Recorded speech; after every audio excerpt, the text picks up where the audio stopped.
The trial of Winnie Joe was in its last day. All that was lacking was the verdict.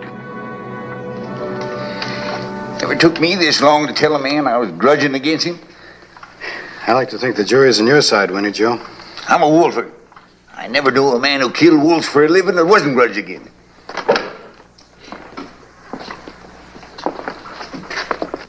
Frank, look there. Them Beaumont brothers. Him's the one. They fixed this whole thing up against me. Can you prove it? I know it. I know it now. Ain't that enough? I'm afraid not. Look at him. Look at him. They want me to be convicted. Them and everybody else. Winnie Joe, you're getting your trial. Yeah, that's because you offered to be my lawyer. I bet he knows. Nobody listens to what he knows. His lawyer listens. Yeah, I reckon he does. Oh, then he must know, too. Winnie Joe must have told him.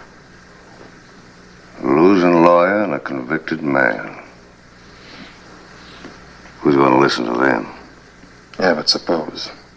Just suppose he isn't convicted. Nobody listens to dead men either. Not even in Tombstone.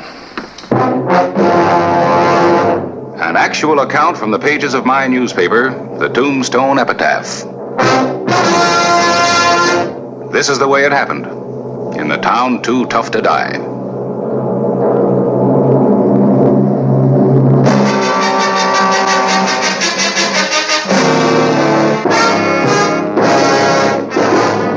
Tombstone Territory.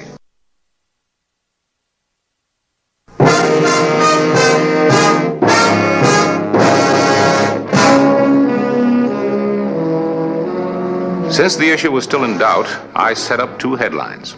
Westerby innocent, Westerby guilty. A man who deals in death is bound to be disliked, Clay, even when he only kills wolves. Well, killing wolves is one thing, but poisoning 400 head of cattle? You really believe Winnie Joe did that? I don't want to believe it, no, but it was his poison that killed him. That wolf bait he uses. But what would he gain by it? There's no sense, no reason, no motive at all. You sound like Winnie Joe's lawyer. Clay, Mr. Clyburn, Frank won his case. Winnie Joe's innocent. He's free. Now, you know, I always did favor this one.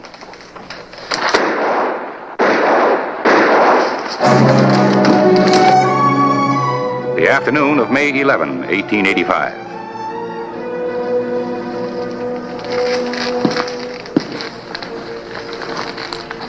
Hello, Frank.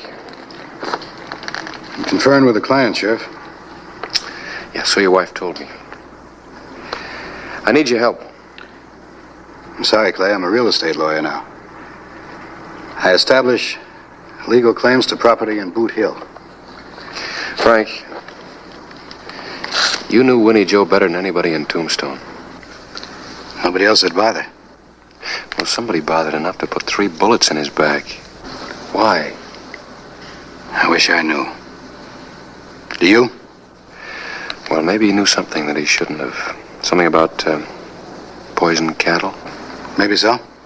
And maybe he passed that information on to you? And that'll put me in danger. Is that what you're trying to say? That's right. Well, I don't know. Give me some time to think about it, will you, Sheriff? I'm still pretty upset. Wait a minute, Frank. Look, that killer isn't going to give you much time to think. If Winnie Joe told you anything important... I don't know what's important to that killer. Winnie Joe told me many things. Well, he must have mentioned some names. He probably did. And a lot of innocent people, too. If I started naming names, I'd make the innocent ones into suspects. And it might save your life. What about their life? All right. But you better leave Tombstone for your own sake. Boot Hill's getting overcrowded. I'll think about it. No, I can't name names. I just can't play grab bag with personal reputations.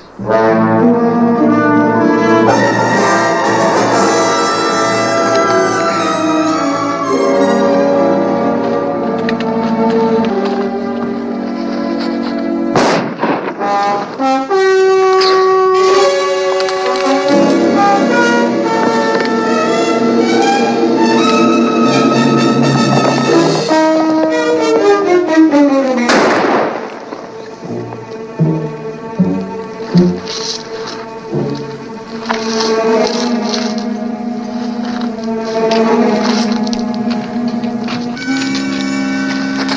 heard the shooting, Sheriff. Who got it? Frank Calloway. Oh, he drew on you? No, he was shot from ambush. Give me a hand, will you? Ain't quite dead, is he? No, not yet. Listen, never mind those gloves. Put some pressure on here. Aside. Ever figured Frank for enemies, did you, Sheriff? I do now. Well, reckon one of us ought to tell his wife. I'm going that way. I'll take care of that as soon as I get him to Doc Cunningham. Now help me get him on the horse. My husband's been hurt, Clay Hollister. You've no right to keep me here. If you'll just hold your temper. You let me by. Now, wait a minute. Your husband is safe. He's over at the doctor's office. He's out of danger. He's hurt. He needs me. He needs you most right here. I want to see Frank. Oh! All right, now, Libby. You're going to listen to me. I will not. Yes, you will. There's a stage leaving for Tucson in exactly 1 hour. That'll give you time enough to pack and meet... Tucson? That's right, and meet Frank down at the stage depot. Our home is right here in Tombstone. Frank's home is going to be in Boot Hill unless you leave. Well, then why don't you start protecting him, Sheriff? I'm trying to. How? By sending us to Tucson? Why don't you just send everybody to Tucson? Libby. Then you can hand Tombstone to all the killers and outlaws you can't Libby. handle. You let me away. I'm going to go see Frank. Look, Libby, you've got to understand. Frank is safe over in the doctor's office, but the minute he sets foot on the street, bingo. It's your job to protect him. It takes time. I'll get the killer, but I don't want to use Frank as bait. Bait? That's right. You got to help me keep Frank alive.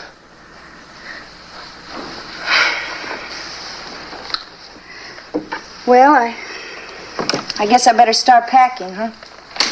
I'll get you tickets. Round trip.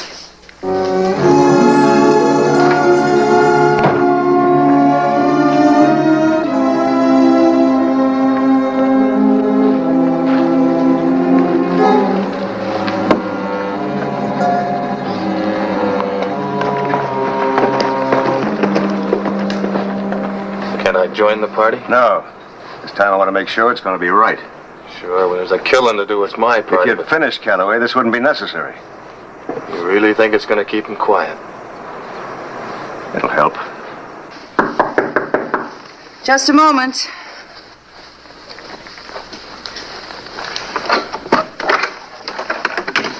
Mrs. Calloway, I got a message for your husband.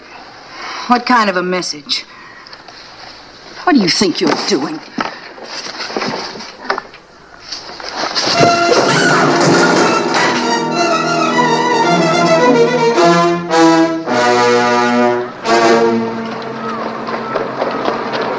Hey, you got room for a couple more passengers? Sure thing, Sheriff. Got to be special nice to people from now on.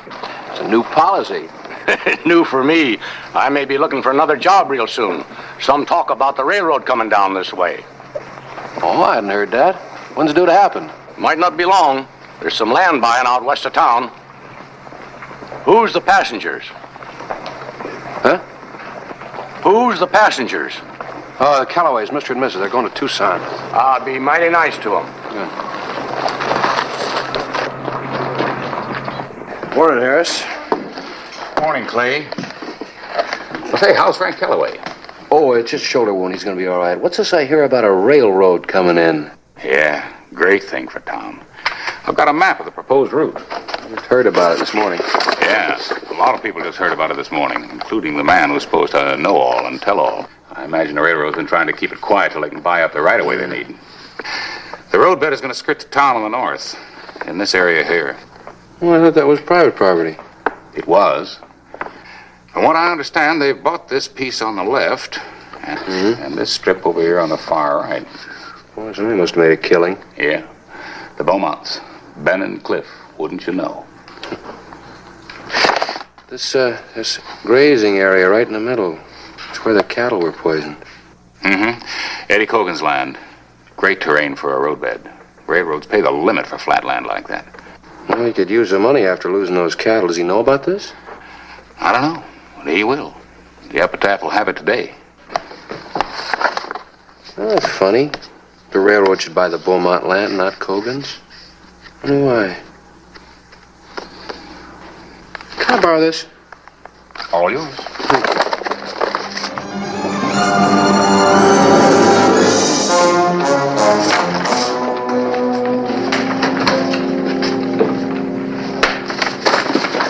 Oh, Clay. Oh, Harris. Look, I just found out about that railroad land. You were wrong about it. Well, it happens. Even to me. Eddie Cogan doesn't own it. He leases it from the Beaumonts. Leases it. That's right. A good long lease. Too long for Cliff and Ben. Well, I'm afraid I don't follow you. Well, look. The railroad wants that land real bad, right? The Beaumonts stand to make a fortune if they can sell it. But they can't sell it so long as Cogan has any claim to it. Well, they can buy him out of his lease. Or force him out. Oh, but there was one thing you were right about, Harris. Winnie Joe didn't have any reason to poison those cattle. The Beaumonts had every reason in the world. You don't know that. You need evidence. I'll get it. How? Well, I don't know right off. First thing I gotta do is get the Callaways out of this shooting gallery.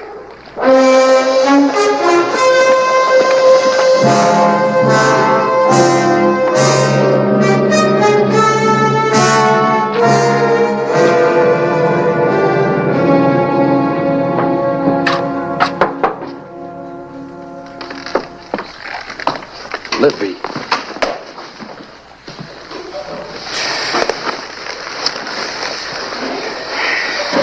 Who was it? Tell me. Clay, I don't know. I don't know. It's all right now. It's all over. They said it was a warning for Frank. I don't understand it. I don't know what he means. I think I do. Clay, we'll go to Tucson, like you say. Frank and I will go. You might not have to now. This glove, where did it come from? It's a man's glove. Yeah, I know. The one who was here, he must have left it here. I guess I put up a better fight than I thought. Sure looks like it. Come on, let's get you to the doctor. Oh, no, Clay, I'm all right. I just... Oh, Clay, I'm all right, thank you. I'm not so sure of that. Yes, I am, really. You think you're well enough to make a positive identification? Oh, Clay. Clay, don't ask me to do that, please. Don't ask me any questions about this man. Frank will be killed if I...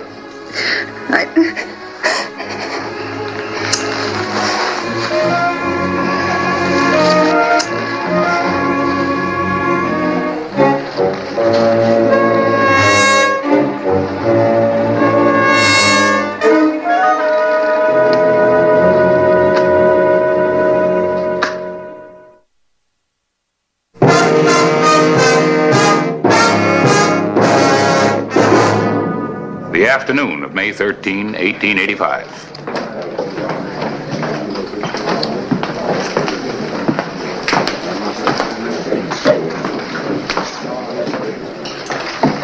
Took you so long. To get my face fixed up. But damn, she's a wildcat. What you did to me. Yeah, what'd you do to her? I like scratches on my face. Never mind your face. How is she? Scared silly. She'll make sure that her husband keeps his mouth shut.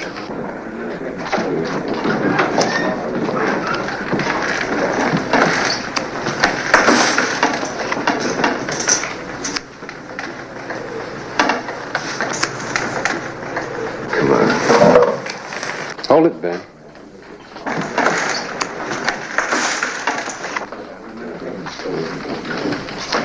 What happened to your face? You cut yourself shaving? Yeah, my hand slipped.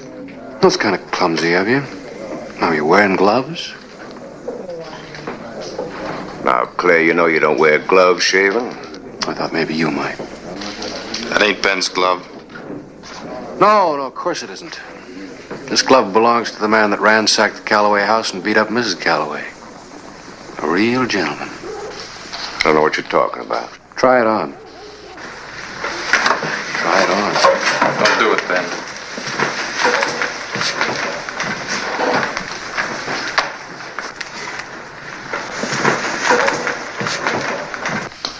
trying to accuse me of something, Hollison?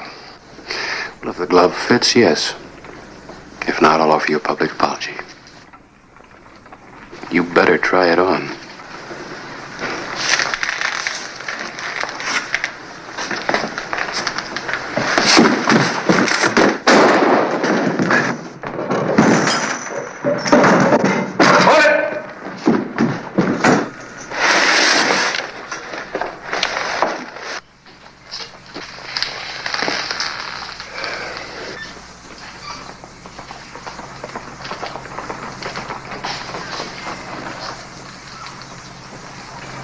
Hold it. That's far enough.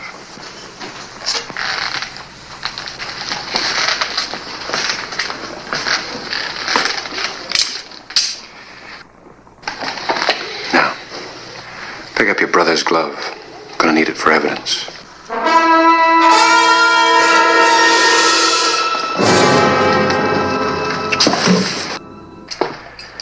This is the same saw Winnie Joe used. I thought you'd like to know. How's my brother? He's dead? Look, Sheriff. It was Ben's idea fixing those charges. He thought Winnie Joe would be convicted for sure. Well, he wasn't.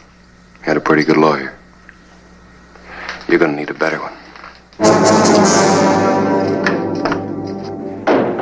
May 14, 1885.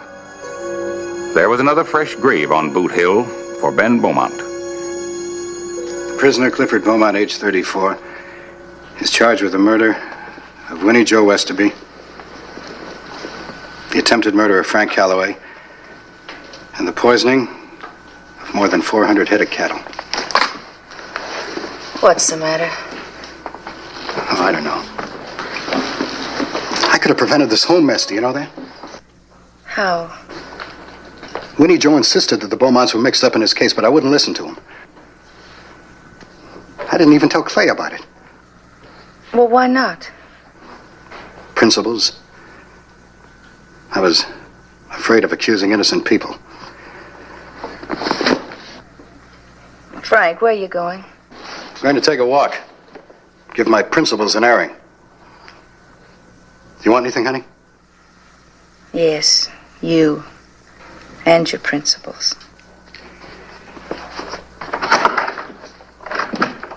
The afternoon of May 14. Howdy, Mr. Calloway. Oh, hello, Hank. Now, this here Beaumont fellow, all the complaints they got against him, they're going to have to hang him with a half a dozen ropes. He's only got one neck. But they will hang him. I hear they can't even get nobody to defend him. Serves him right. Planning your own private massacre, Frank? Clay, who's defending Cliff Beaumont? Defending him? His lawyer, who is it? Oh, I don't know yet. I don't think anybody in town wants anything to do with him. Hasn't anybody been appointed yet? No. No good lawyer would want to sit in the same cell with him. I'll take his case. Hey, you two'd make a fine pair. No, I mean it, Clay. I want to defend him. Let's go over to my office. Fight this out in private. This is the guy that shot you, Frank. You, Winnie Joe, and the devil knows how many other people. Mm-hmm. Did he confess those shootings? Well, that's not the point. No, that's the point. Did he confess? Well, no, not yet. But there's no doubt. Well, then why bother with the trial? What? No, I mean it, Clay. If everybody's convinced that Cliff Beaumont's guilty, why don't we just walk into a cell right now and kill him?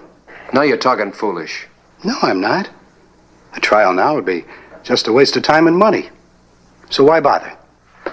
Well, you know better than I. It's the law. Exactly. And the law demands a trial. And the law says that a man's innocent until proven guilty. And the law says that every man, rich or poor, bad or good, is entitled to his day in court. Here. Where are you going? I'm to see my client. Not a chance. Look, Clay. Winnie Joe Westerby was a useless old man. The only things he could do well was lie, hate, and poison wolves. Now he was accused of something he didn't commit. But if he hadn't had a trial, a fair trial, we never would have known he was innocent. Well, Cliff Beaumont isn't Winnie Joe. He's the guy that put that bullet in your shoulder, remember? And he stood by while his brother beat your wife. Sure, I remember. And I hope he hangs for it. But if we have to cheat the law to punish men like Cliff Beaumont, we just better change our ways, that's all. Now, please, Clay, let me have a private... I'm not going to let you in there alone with him.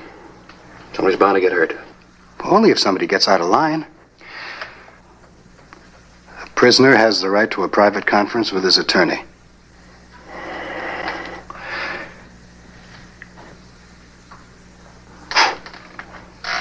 All right, Frank.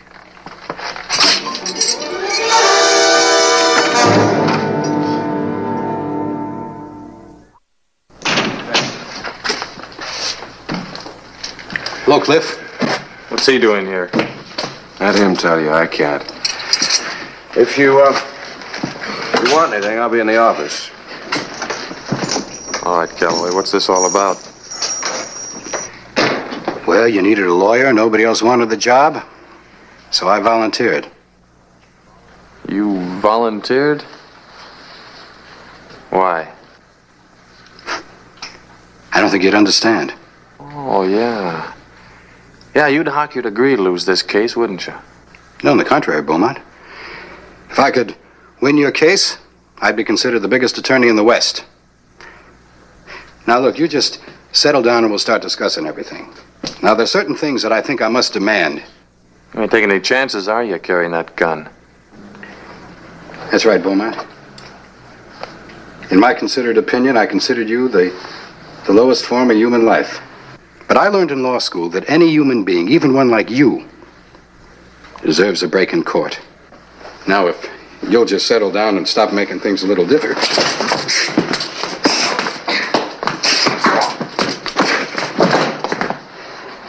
I guess you asked for this.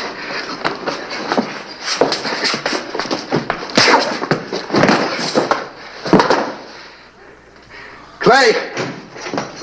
Clay!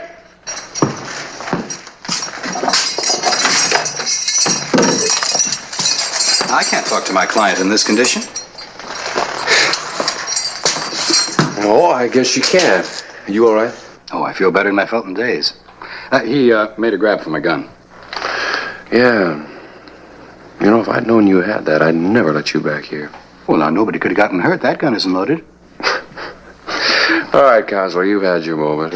Conference over? No. Here, help me get my client up off the floor. He's entitled to some rights, you know. Clay, this doesn't change anything. Come on, boy.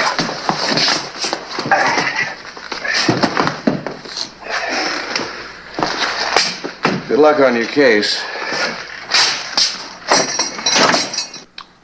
I sure hope you lose.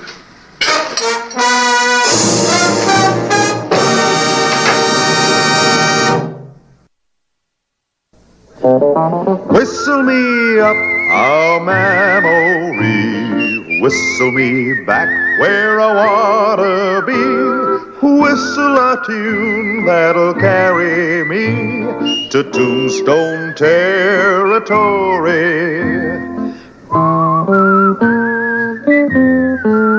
If your past has run afoul of the law, it's a handy place to be, 'cause your future's just as good as your draw in Tombstone territory.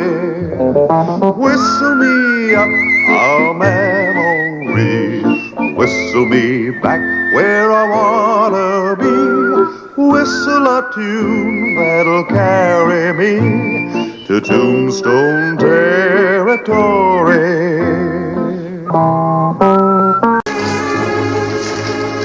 I had just pulled the proof of an advertisement that caused me concern. Birdcage Theater, 2 days only. Whitey Beck's fabulous extravaganza starring the one and only Billy Denver, the world's fastest gun. Well, good morning, Mr. Beck. Well, good morning, sir. Want to take a look at this? Oh, yes, indeed. Well, Oh, yes, that ought to do it. Say, tell me something, Mr. Beck. Have you run this same powder-baited ad in the other towns you've played? Naturally. And no trouble? Well, who would want to make trouble for the fastest gun in the world? Well, just offhand, I can name about 24 gunslingers in the territory who would consider it an honor and a great pleasure to challenge a fool boast like that. Thank you for the advice. But we're perfectly able to protect ourselves, Mr. Claiborne. Well, in any event, you've advertised your man on the right sheet. The epitaph.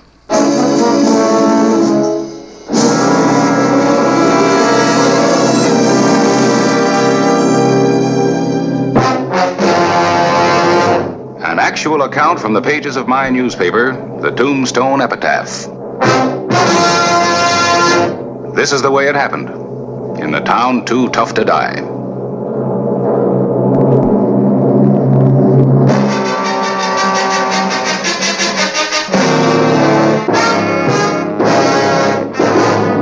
Tombstone Territory.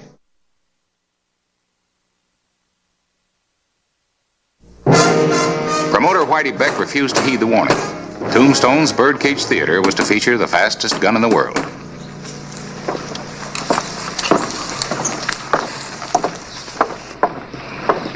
Mr. Beck?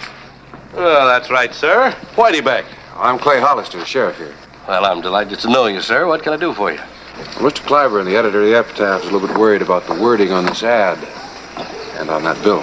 Yes, I know. He told me. Might be a little bit risky to bill the star of your show as the fastest gun in the world. Somebody might take offense. Well, so long as they pay cash for their tickets, I don't mind. I'm in show business. I run this ad to attract people. That's how I make my living. Appreciate that, Mr. Beck. I make my living keeping the peace. Wouldn't want anybody shot over this. Oh, Mr. Hollister, this is 1884. Why, the day of the brawling gunfighter is over. Out at the west end of town, there's a graveyard. Boot Hill, it's called. Take a walk out there sometime and look at the dates on the grave markers. Some of them aren't over a week old. On some of them, the flowers haven't even wilted yet. I don't anticipate any trouble. Well, just the same, tell your boy to walk easy. Friendly suggestion.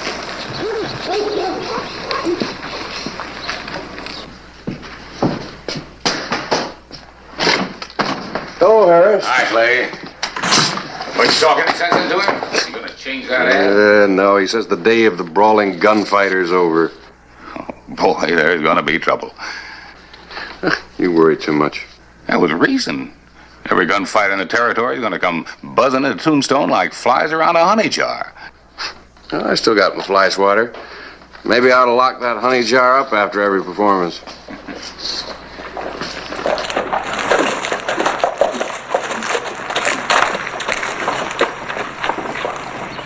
Clay.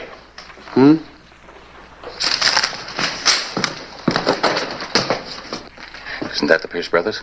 Yeah, Dick and Johnny. I worry too much, he says. My. That little old Billy Denver must be quite a man.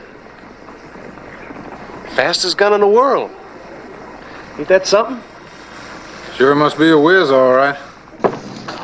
Well, howdy there, boys. Yes, sir, it's a great show. The fastest gun in the world. I hope you'll be able to make it. Oh, we gonna make it all right. Ain't we, Dick? Yeah.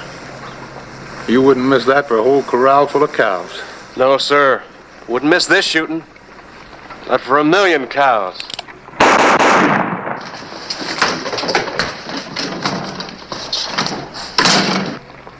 Think little old Billy can beat shooting like that, Grandpa? Well, hello, Clay. Hello, Dick. Johnny? $10, please. Oh, shucks, Clay. We're just having a little fun, that's all. Well, you have any more fun, and you'll be my guest for the next 30 days. Clay, the boy's just a little wild. He didn't mean anything. $10. Pay the man. But, Dick... Pay the man.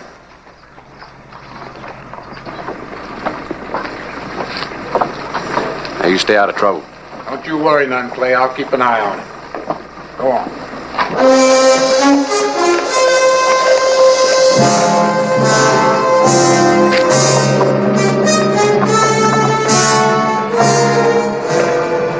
Like flies around a honey jar.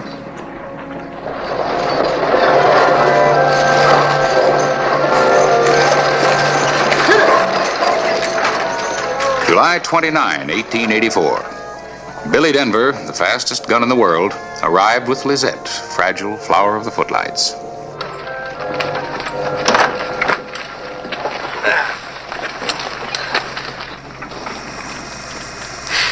That's a shoddy-looking group.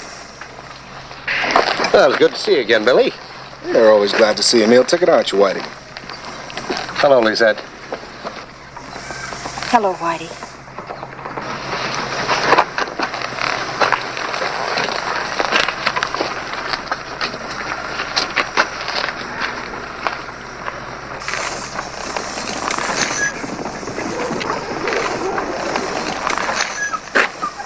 Who are those tramps? Come on over to the theater with me, Billy. There's something I want to talk to you about. I asked you a question. Who are they? I don't know what their names are, Billy. But believe me, they're dangerous. Oh? Well, I'm dangerous too, Mr. Beck. The fastest gun in the world, they call me. And you know something? They're right. Billy, let's go on over to the theater. It's right over here. Come on, this way.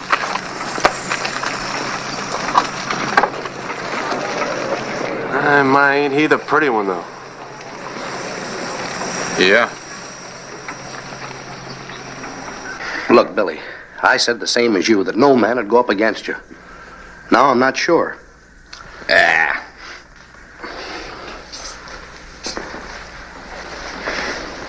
Billy, Yeah?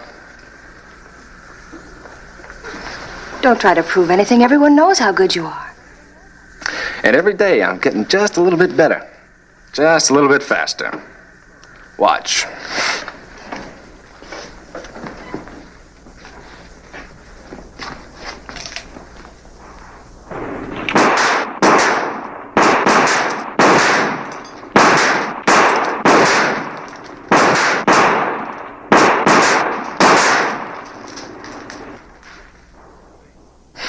See?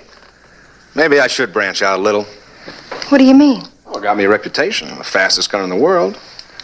But that's only half the reputation I need. Maybe this is the time and the place. Well, come in, Sheriff Hollister. Billy? I heard. I got ears. Sheriff Hollister, this is Lizette, Mr. Denver's assistant. I'm glad to meet you, man. Well, Mr. Hollister, what's your trouble? Have you say? All right. I will. You know, a man shouldn't come into a town, especially this town, wearing a chip on his shoulder. A man shouldn't hide his light under a bushel. Have you spent much time in the West? First trip. Don't make it your last. Meaning? Well, did you ever shoot a man who was facing you with a gun in his hand? No. But I figure a man makes a much bigger target than a clay pigeon. And much more dangerous. He's right, Billy. Listen to him. Oh, and incidentally, if you figure to go out on the town, you might wear something a little less conspicuous. And leave your guns here. That way I'll be sure trouble won't come up. I go anywhere and wear anything I please.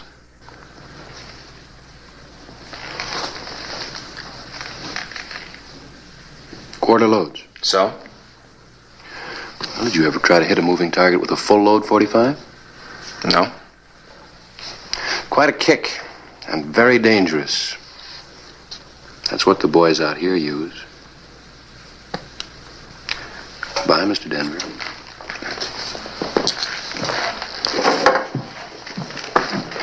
He makes sense, Billy. Both of you, get out of here. Someday, Billy. Someday, nothing. You couldn't get along without me, and you know it.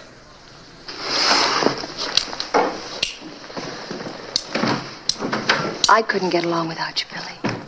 I need you. Oh, I'm sorry. I don't need anybody. Just my eyes, my hands, and my guns. Everybody needs somebody. Someday you'll find that out.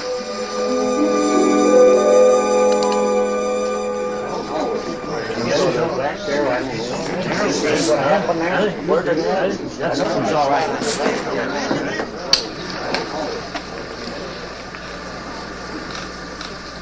Ready? Ready.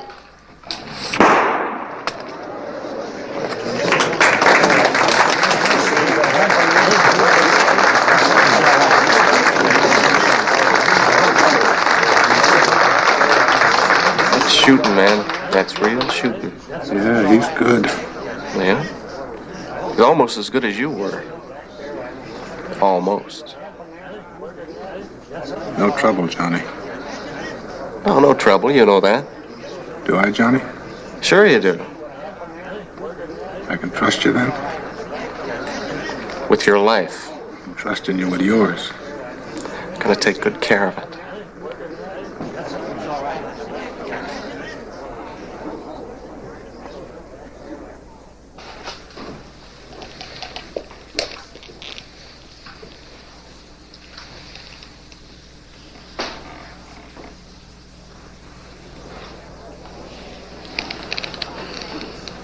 Ready? Mm-hmm.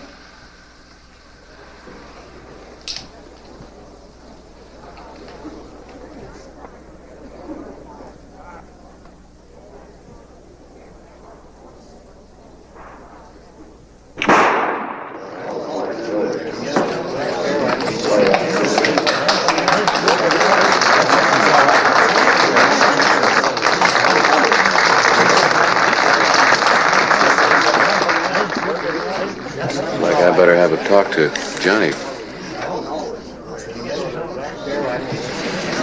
Now who's worrying?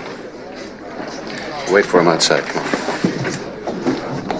Well, I'm heading back home. You coming?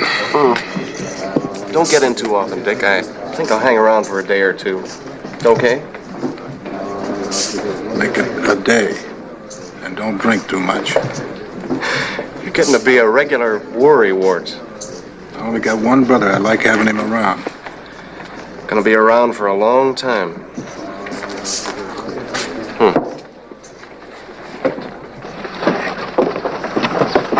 Dick! Johnny. Yeah, Lawman, something bothering you? No, I don't know yet. You can behave yourself tonight? Johnny won't give you no trouble, Clay. He gave me his promise. Is that right? You heard him. Make sure you don't make any trouble. Otherwise, you'll be boarding with us for a long time.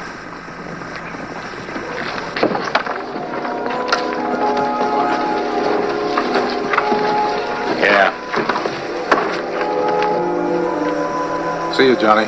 One day, no more. A few seconds is all I need.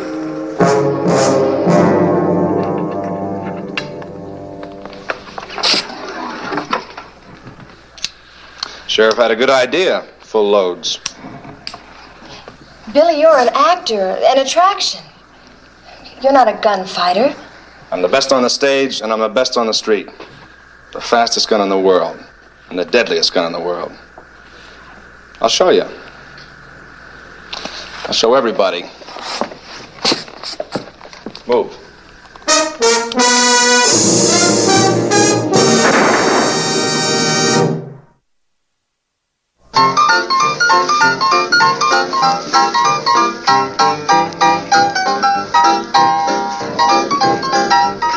Johnny Pierce was on the town looking for Billy Denver and trouble. He found them both at the Crystal Palace. Excuse me. Whiskey straight. Sit down, I'll be with you. My, you're the prettiest thing I've seen in this town in a long time. Is this a saloon or a stable? Maybe you've had enough to drink, Johnny. I ain't had enough. I ain't had near enough. Clumsy ox. Gotta get your nice, pretty shirt all dirty. Johnny, please get out of here. You shouldn't have done that. You know who I am? Yeah, I know who you are. You're the fastest gun in the world. Says so right out in front of the theater. That's what it says. Johnny, go someplace and sleep it off. You're in no condition to choose Just a minute. anyone. Let's see how far you'll go to back up your loud mouth. Please, mister, he's in no condition.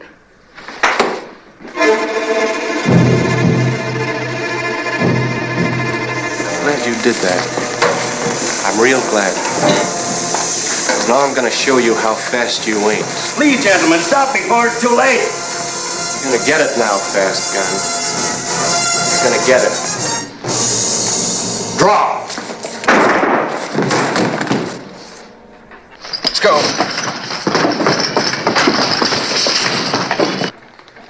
All right. Anybody else don't believe I'm fast? Anybody else want to take a chance?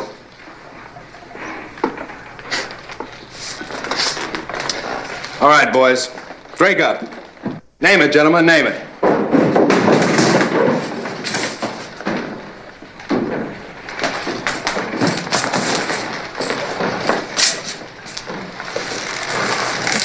Get the corner. All right, mister, what's your story? It was Johnny's fault, Clay. He asked for it, but he was pretty oiled. He didn't have a chance, not a chance. It was self-defense, pure and simple. Self-defense? You came in here looking for a fight. Gunning Johnny was like shooting a baby. You're just a tin gunfighter. Let me tell you something, Billy. You just started to die. Maybe you'd like to try your luck. Don't push yours. Now get back to your hotel and stay there. Move.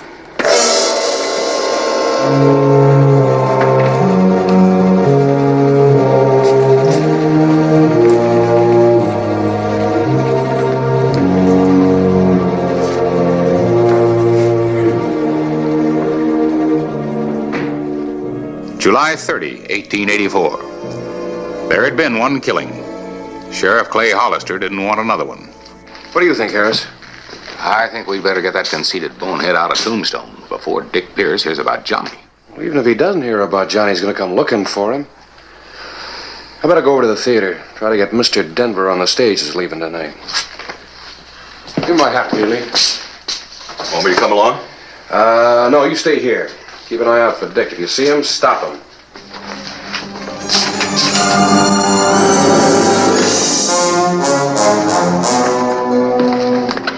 He's not in too good a mood. Well, I'm not either. What do you want? You, on the stage leaving town tonight. Oh, that's impossible. I have a performance to do. You're not going to be performing ever again if Dick Pierce catches up with you. He's no drunken setup like his brother Johnny. You mean you still doubt my ability to defend myself? When a man really wants to kill somebody, he's got an extra edge on his side. And Dick Pierce is really going to want to kill you. The house is sold out, Mr. Hollister. We just can't afford to walk out on it. There's another stage in the morning. We'll be on that. I wouldn't count on it.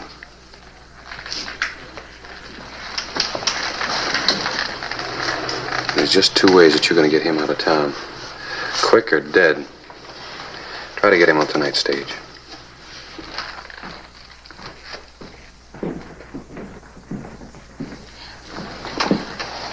Let's go tonight, Billy, please. The fastest gun and the deadliest gun. That'll read real nice, huh, Whitey? Already got myself one notch. I might as well try for two. I guess you don't need anybody but yourself, Billy. I guess you don't. No. But you need me. The night of July 30, Billy Denver was making his second appearance at the Birdcage. I'm going around to the stage door. You keep an eye out for Dick, and if he comes along, stop him.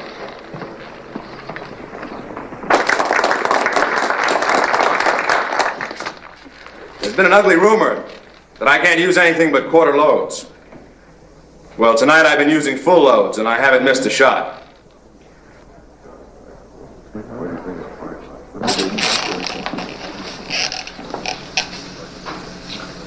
You ready, Lizette?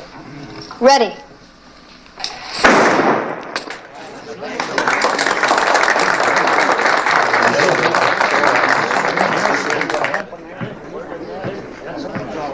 Dick.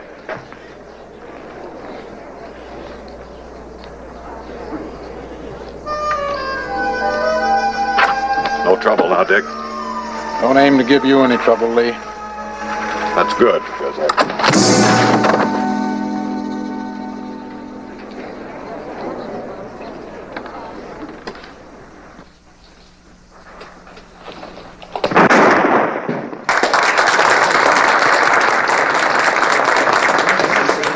case you think I was lucky.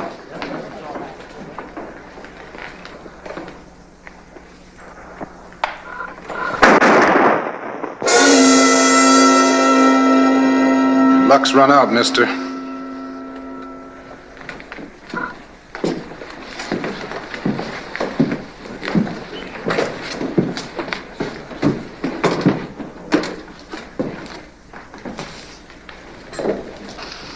What do you want? You. You killed my brother, now I'm gonna cut you to pieces. No! Stay away from him, lady. Stay out of this, Lizette. Well, folks, gonna get your money's worth tonight. You're gonna die tonight, Billy. Ain't the same as facing a kid who's been drinking, is it? Scared? Sure you're scared. All right, Billy. I'm gonna call it.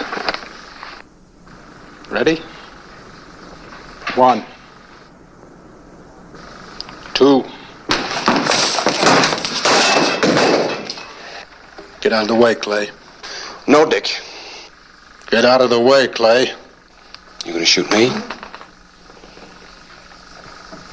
Lee?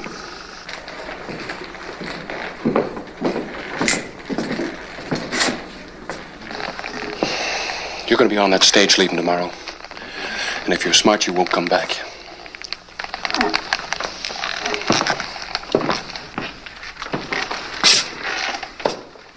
I'm sorry about Johnny, Dick. But, I better keep this until he leaves town. I still got my other gun. Oh, Billy. You're lucky, Billy. Dick would have shot to kill. But you won't be using those guns of yours anymore. The show's over.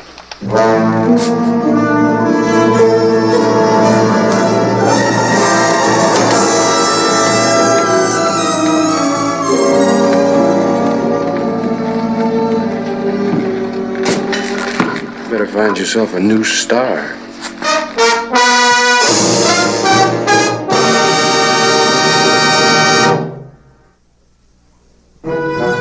June 1, 1884. Tombstone said goodbye to Billy Denver. He was glad to say goodbye to Tombstone.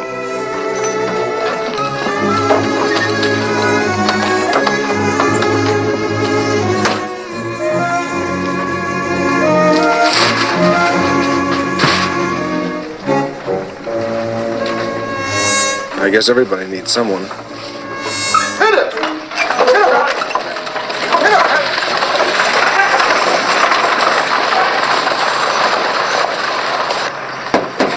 Well, I guess for Billy, the glory's gone.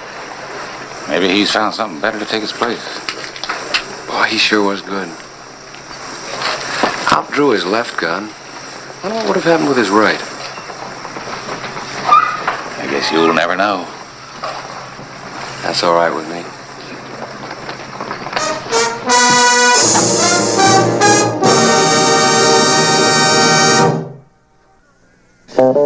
Whistle me up a memory, whistle me back where I wanna be. Whistle a tune that'll carry me to Tombstone territory. If your past has run afoul of the law, it's a handy place to be. 'Cause your future's just as good as your draw in Tombstone territory. Whistle me up a memory, whistle me back where I wanna be.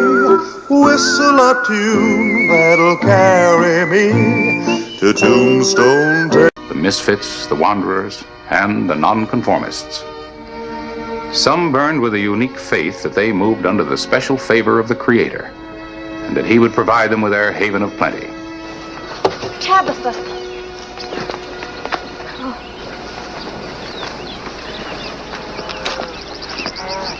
What's the matter? What happened?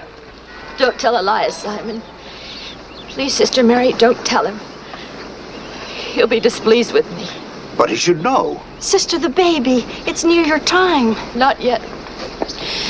Not yet. Tabitha.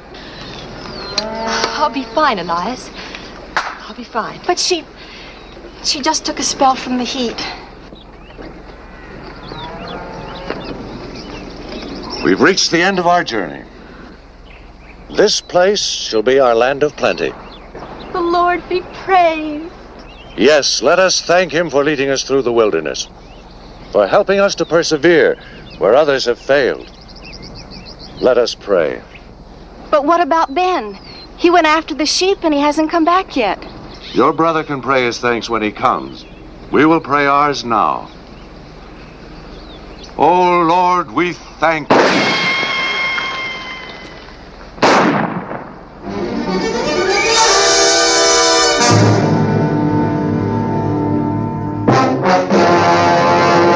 An actual account from the pages of my newspaper, the Tombstone Epitaph.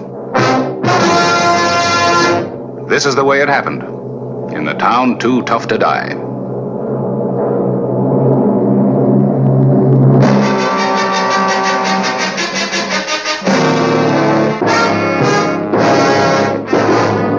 Tombstone Territory.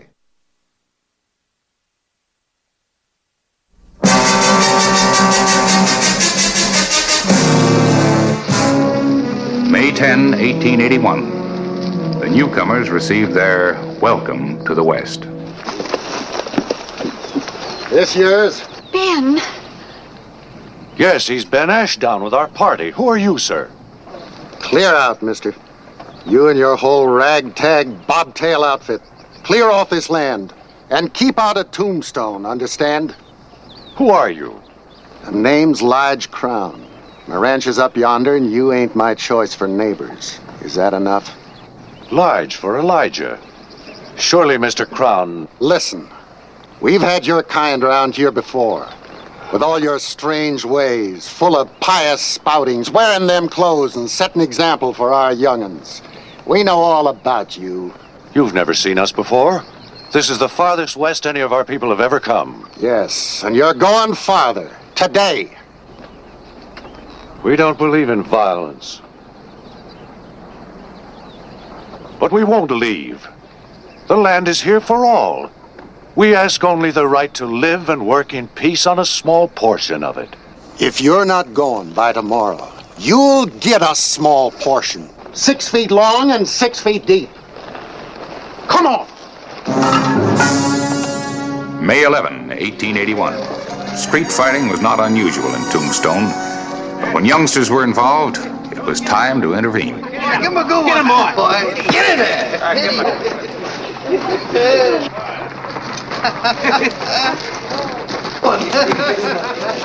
All right, that's enough. Stop it. You should feel proud of yourselves. 3 against 1. Now go on home. Let him finish it up, Harris. Might be one way to get rid of him and his friends. Sure, we sure don't want him around here. He did fine, boys, fine. We'll see sheriff about this. Come along? Yeah.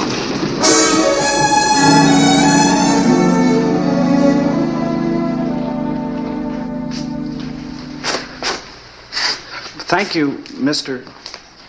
Clyburn. Harris Clyburn. My name's Ben Ashdown, sir. I'm glad to know you, Ben. You're from that new camp outside of town. Yes, sir. Looking for a job in town. Doesn't much look like I'll get one, does it? What can you do? Work hard and learn. Well, maybe I can find you something here at the Epitaph. Well, I can read and write. Well, good. $2 a week. You start at 8 in the morning. Well, I'll be here, Mr. Clyburn.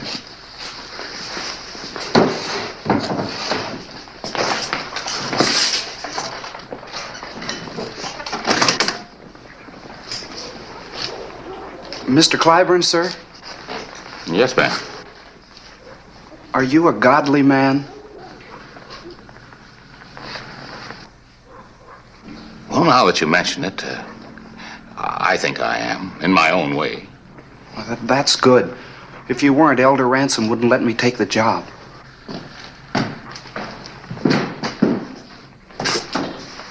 Oh, Harris. This the boy that started that street brawl? Well, that isn't exactly the way it was, Clay. 3 of the town boys attacked Ben here. I guess I interrupted their pleasure. You from that camp outside of town, huh? Yes, sir. You people planning on staying? Why, I reckon so, sir. Elder Ransom says this is the place the Lord picked for us to settle down. Oh, he did.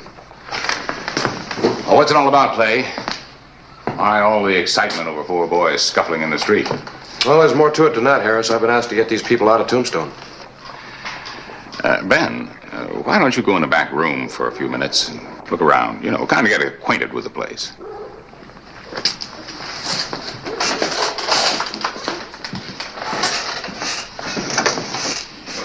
He goes to work for me tomorrow morning. Harris, those people have to go. It's for their own protection. You letting the town crackpots put a burr under your saddle? Oh, you know me better than that. Just they don't belong. They'll be the cause of trouble, violence. They're different? Of course they are. Look, for my part, they can stay as long as they want to. I'm just trying to keep them from getting hurt and keep the town out of trouble. They dress differently, they act differently, maybe they worship God a little differently. And every ignorant hammerhead in Tombstone hates them for it.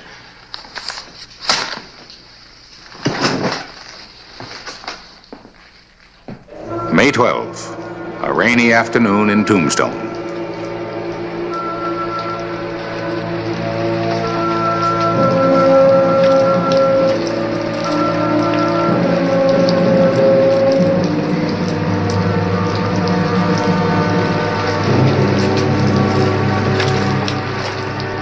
There were other storm clouds gathering that day.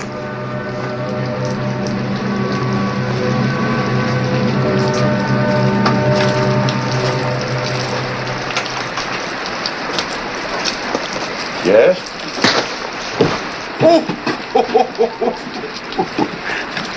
I told you to get out.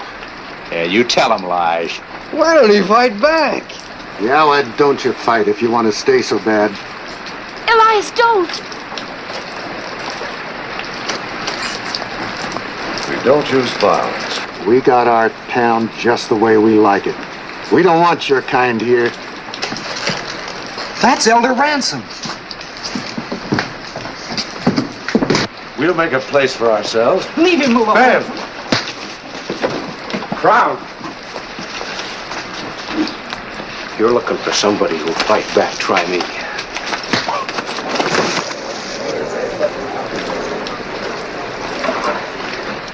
You gonna throw me in jail now, Sheriff?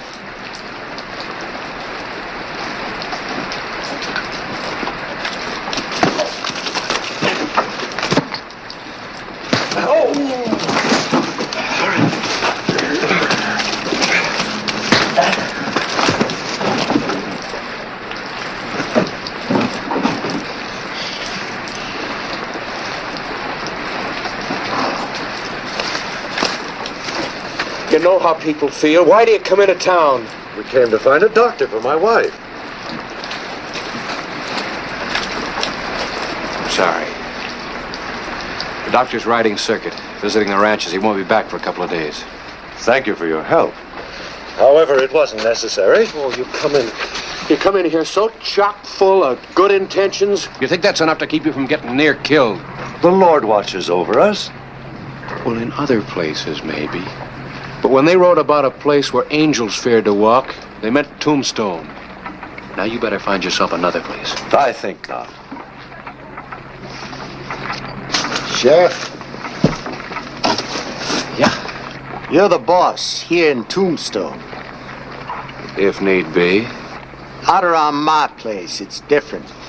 You come out sometime and see.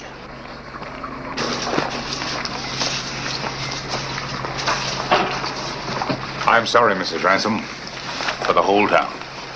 The Lord tests us all in many ways. I'm proud of Elias. He once was a man of terrible violence. That's right, sir. Was a time when I'd have broken that man like a twig.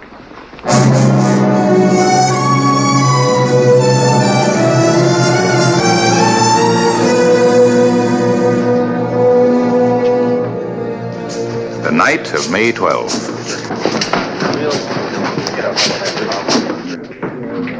Well?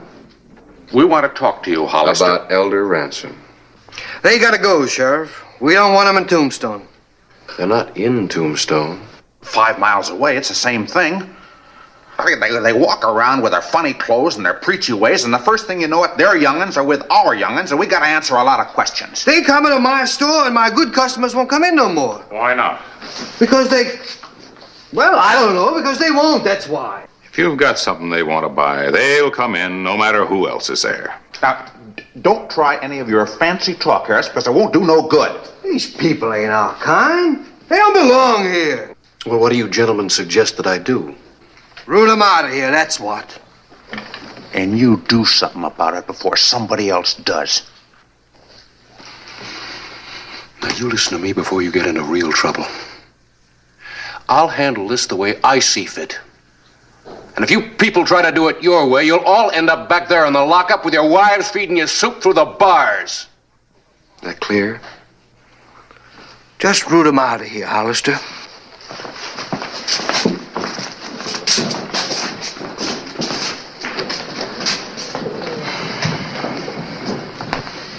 Well, you heard it.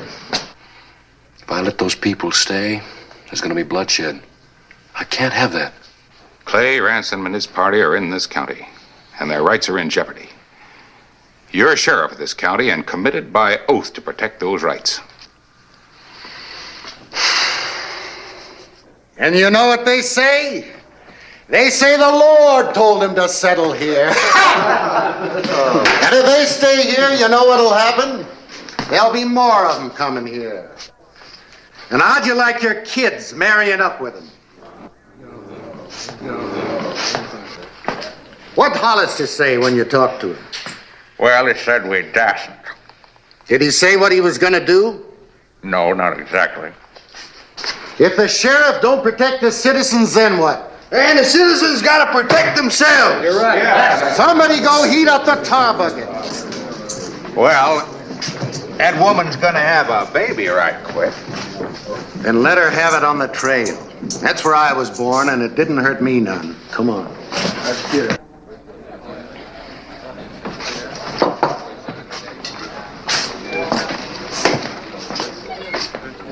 Lige Crown was a determined man, and a dangerous one.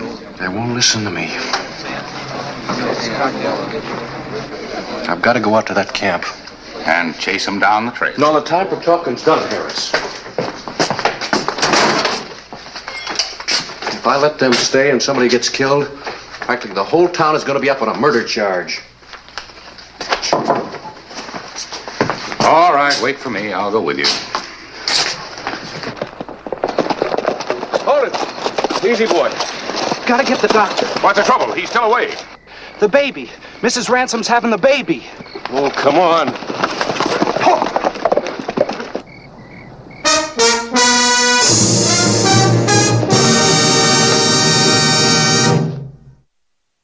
May 12, 1882. Hold it. Come on, this way's quicker. Is Elder Ransom there? No, he's looking for the doctor. Come on.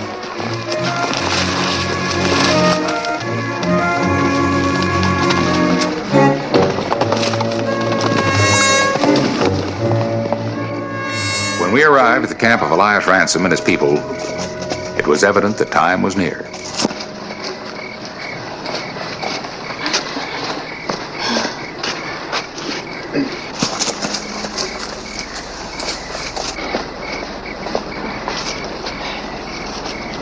Do you know anything about... have you ever done...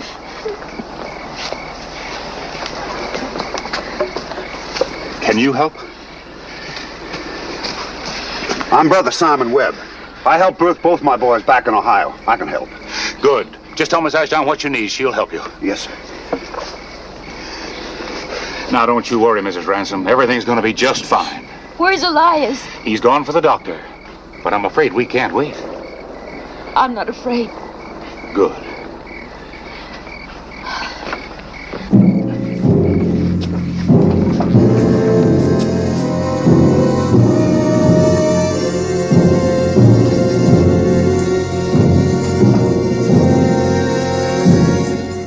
bed of hot tar was steaming on the bar of the Oriental. All Lige Crown was waiting for was the rail. Looks like I'm out. Hey! Here he is. Yeah, here's what we've been waiting for. We'll give Ransom a nice long ride on that. All right, men, drink up. The drinks are on me.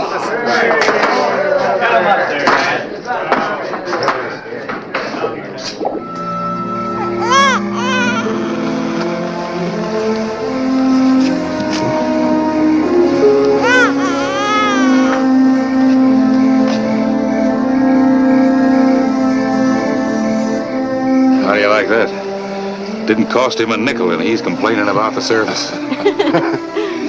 You're kind of small, isn't he, Harris? They come that way. Well, yeah, I know that, but I was expecting this one to be different, something special. He's sure special, all right. Born into trouble. Didn't have a thing to say about it.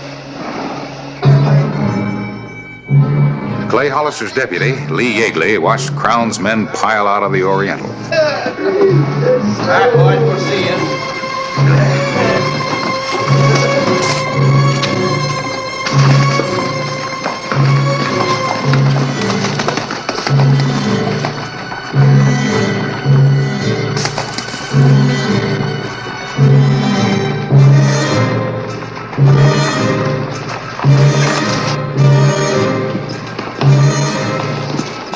He rode hard for the camp.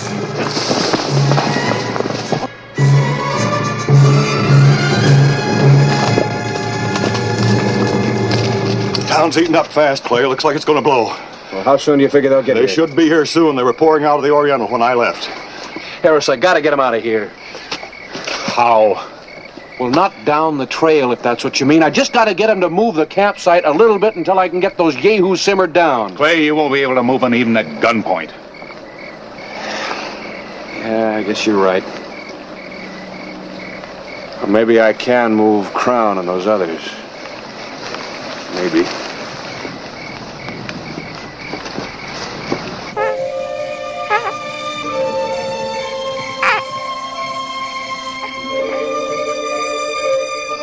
Unable to find the doctor, Elder Ransom arrived with two townswomen who had volunteered to help.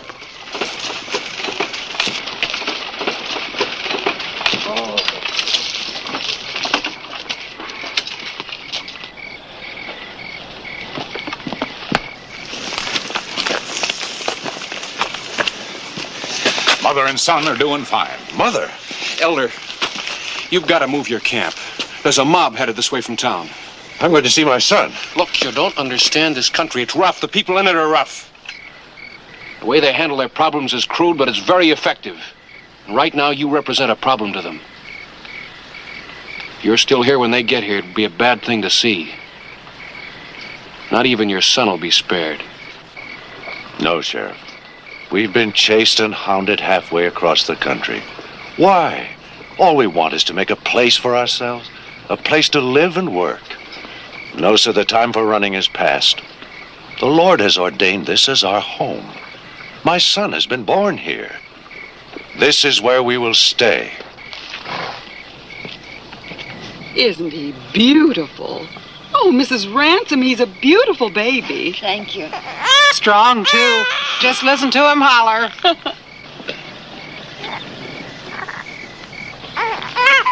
This is no place for a man.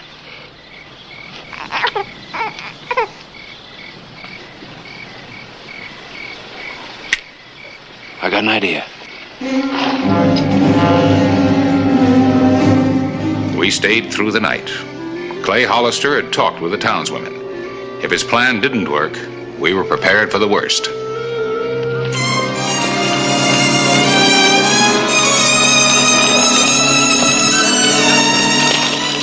The morning of May 13, 1882.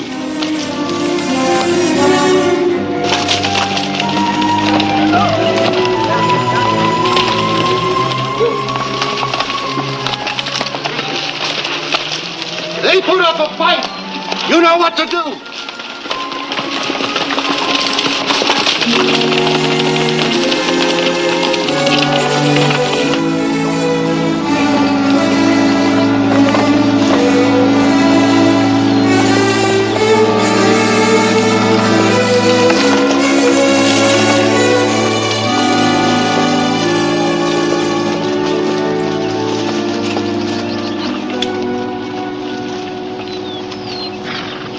Miss Woolsey, you get out of here.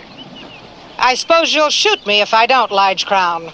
Well, I'm not going to. Not gonna budge. Hannah? Don't you Hannah me, Henry Woolsey. I'd like to know what you think you're doing riding around the hills all night yelling like a wild Indian. Oh, we're gonna get rid of these folks. Drive them out of Tombstone. They don't belong here, Mrs. Woolsey. Like to know why not? I'd be proud to have them as my neighbors.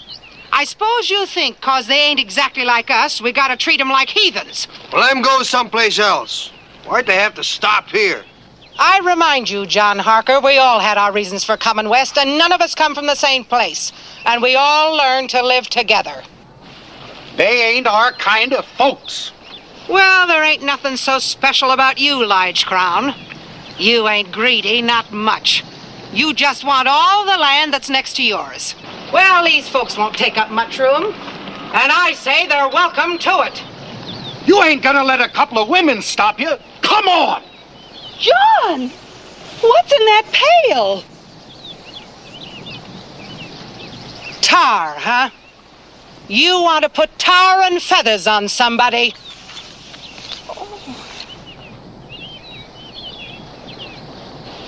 Here, start with him. He's liable to do something terrible if you leave him be.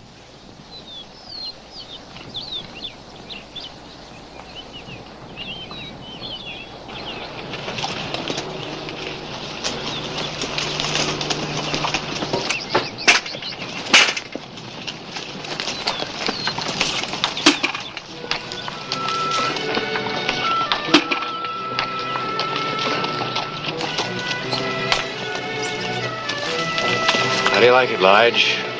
Being on the outside. Don't be afraid of us, Mr. Crown. We're good neighbors.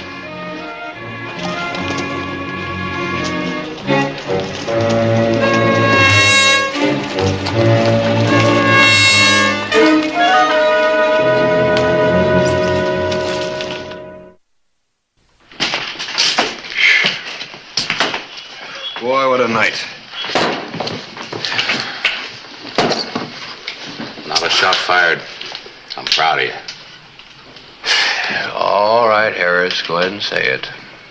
Nothing left to say. Mrs. Woolsey said it all. Boy, if she ever runs for sheriff, I quit. Good night, Clay. Good night, Harris. Rather, I should say good morning.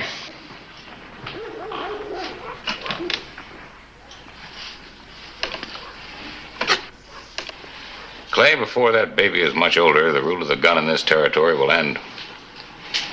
I think you'll be just as valuable to have around then as now. Thanks.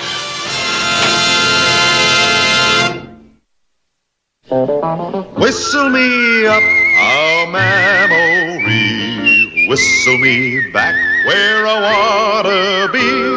Whistle a tune that'll carry me to Tombstone territory.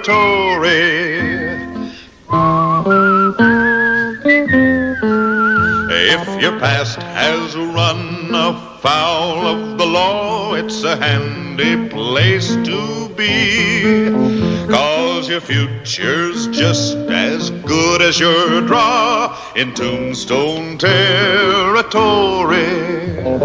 Whistle me up a memory, whistle me back where I wanna be. Whistle a tune that'll carry me to Tombstone territory.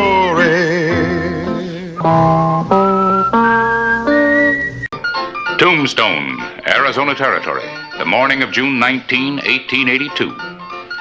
A day that started out about as quiet as any. Did I understand you right? Did you say you ain't going to Durango with the rest of us? Was that what you said? I said I don't have no score to settle in Durango. Sure you do.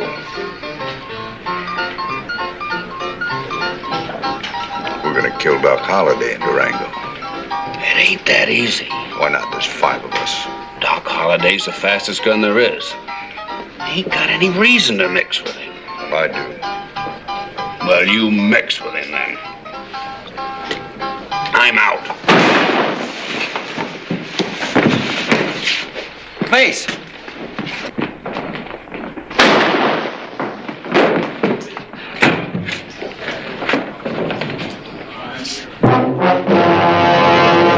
An actual account from the pages of my newspaper, the Tombstone Epitaph. This is the way it happened. In the town too tough to die.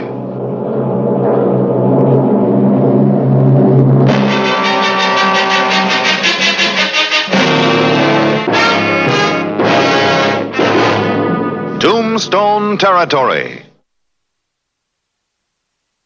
The afternoon of June 20, 1882. Lee? Oh, hello, Harris. Lee told me I'd find you here. All right, you found me. There's one mistake no man's supposed to make, least of all a sheriff. What's that? Getting caught in a crossfire. I'm talking about you going up to Durango after that Texan. What's his name? Ed Mace. Well, that's the crossfire. Him and Doc Holliday facing it out sooner or later. You in between. Try to duck. It's no joke, Clay. You're risking your life for nothing. Doc Holliday is going to get Mace. You know that. I could print the story today. Doc Holliday shoots down man who killed Tombstone deputy. Well, Harris, I prefer Tombstone jury says man who shot deputy to hang. You'll never read it. Holliday's going to get him. Not if I can help it. Well, that's just the point. You can't help it. But you can get yourself killed in the trying. Is it worth it? Look, Harris, Will Hutch is dead. He was shot down by a cheap Texas gunman who was on his way to Durango. What do you want me to do? Sit around and wish that he were here so I could arrest him? You couldn't arrest him if you were there. Durango's not in your jurisdiction. I couldn't arrest him as a sheriff, but I can as a deputy marshal. I was sworn in an hour ago. You know the real reason I'm going. Will Hutch wasn't just a good deputy, he was a good friend. Here's your bacon, Sheriff. Oh, thanks. I'll see you, Harris.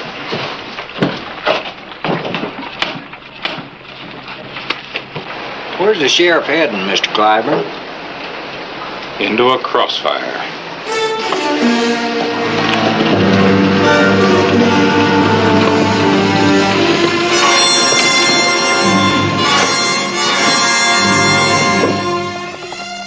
It was a long ride across the Mogollon Rim to Colorado. June 23, 1882. Durango.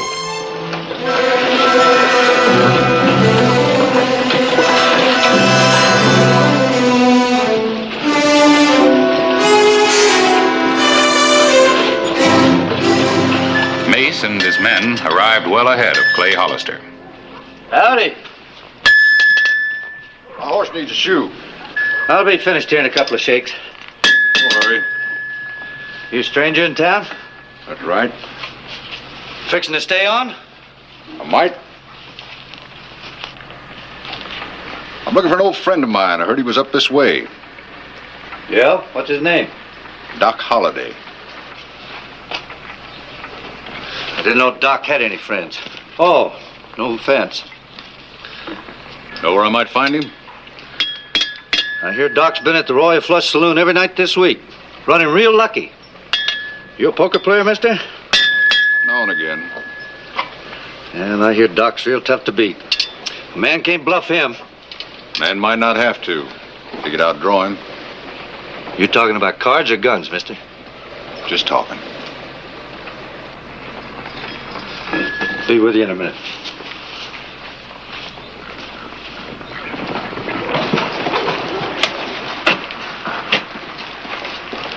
He'll be at the Royal Flush Saloon tonight. Tell the boys to keep apart and stay out of trouble. Later that afternoon, Sheriff Clay Hollister approached Durango and headed straight to the marshal's office.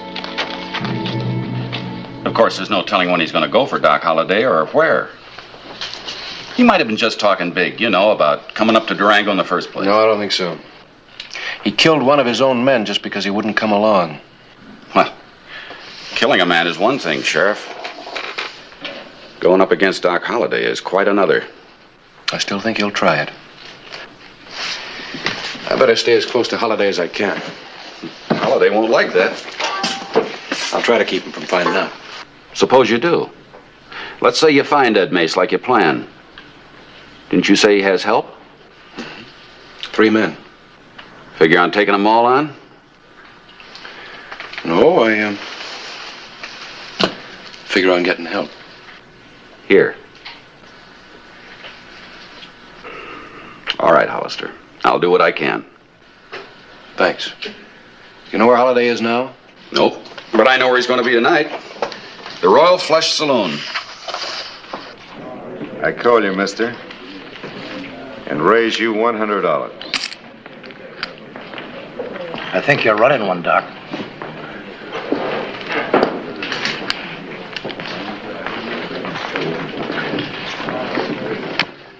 Beats me.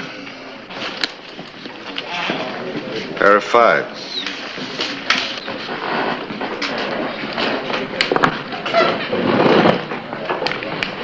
Mister.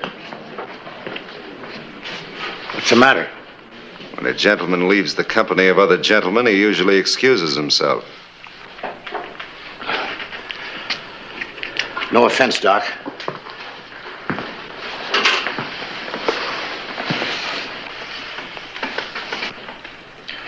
Excuse me, gentlemen.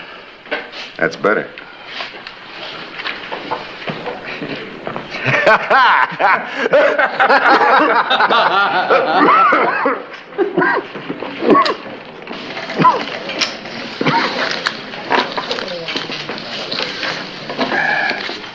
Deal.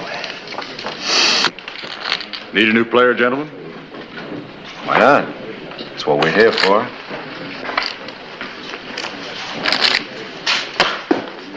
Mace is the name. I'm Farrell. This is Henderson. Maxwell. I guess you know this is Doc Holliday. Howdy. Run them. Run them, run them! Jacks are better.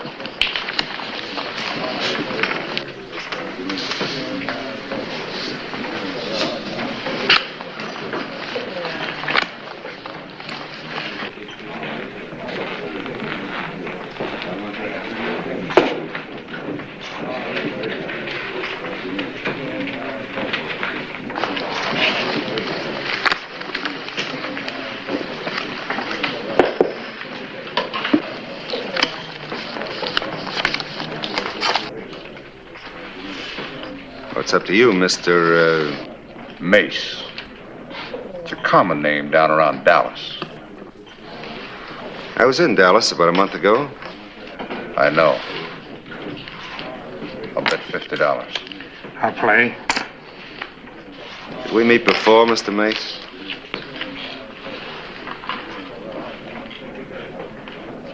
It's up to you, Doc. Call. I pass. Cards? 3. Next 3. 3. Hello. All alone?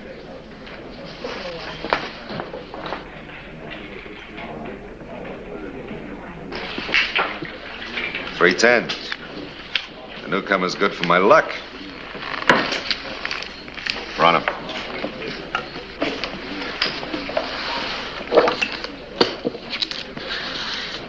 Whiskey. Right away, Doc.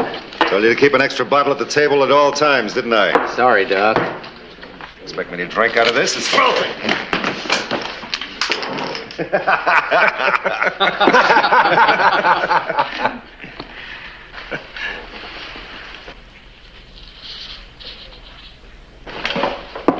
You didn't think that was very funny? Not very.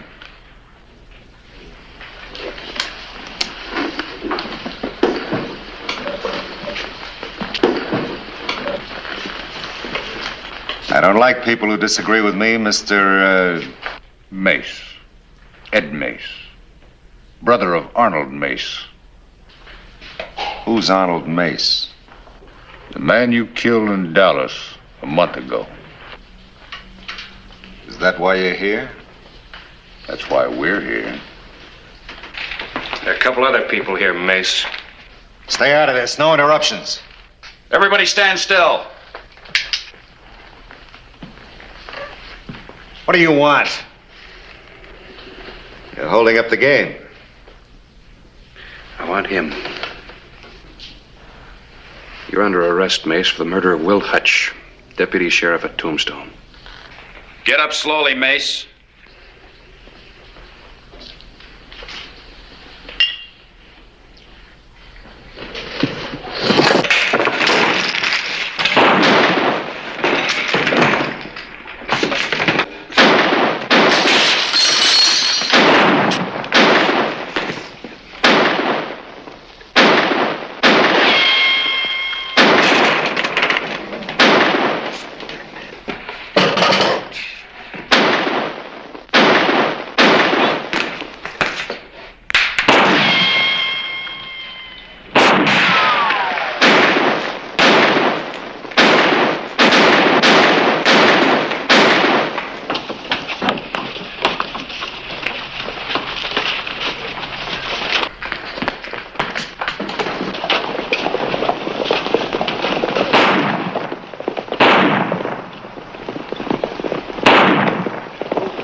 Durango, Colorado, June 23, 1882.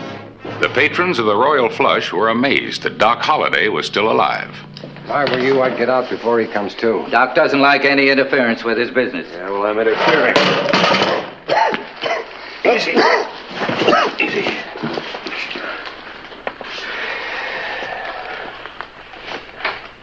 They got away, didn't they? Yeah, but you did all right. All right. This was a present to me when I graduated from dental college in Baltimore. Pretty good present. Saved your life. How do you like the nerve of him? He broke up my game, broke my flask, and tried to kill me. Mr. Mace has trouble coming. I'll take care of Mr. Mace. He's asking for it.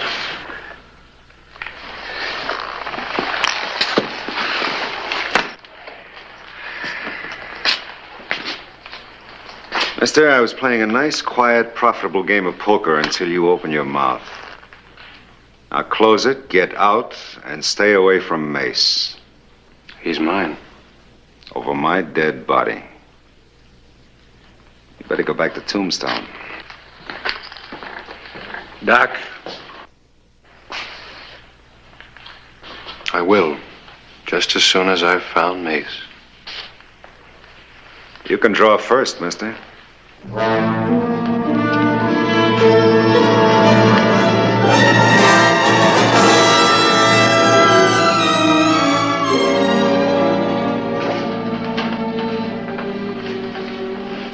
I can't. You have 2 guns. Nobody's as fast with both guns. You're lucky.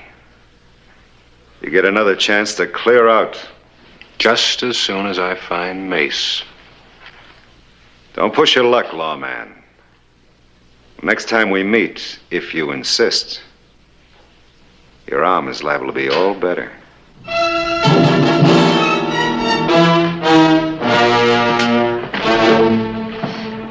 I've never seen Doc act like that. Neither have I. Must not be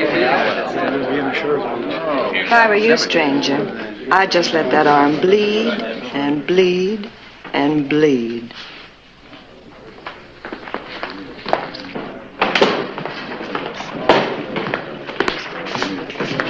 They get away? Oh, they're deep in the Red Rock country by now. Where's that? Southwest of us. It's a haven for a man on the run. Pretty rugged? Bad as it comes.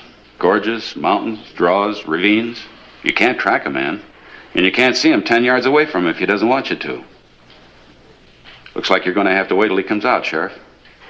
Go through this again? No, thank you, Marshal. I'll take the rugged country. Thanks for your help. June 24, 1882. The Red Rock country of Colorado.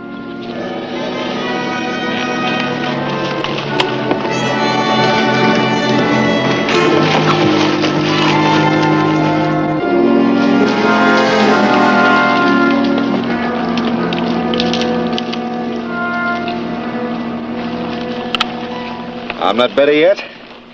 Well, he's coming along. We might as well ride together, huh? Break up the monotony. Oh, I have another reason. You're better at tracking than I am. By the way, my name's Clay Hollister. Never heard of you.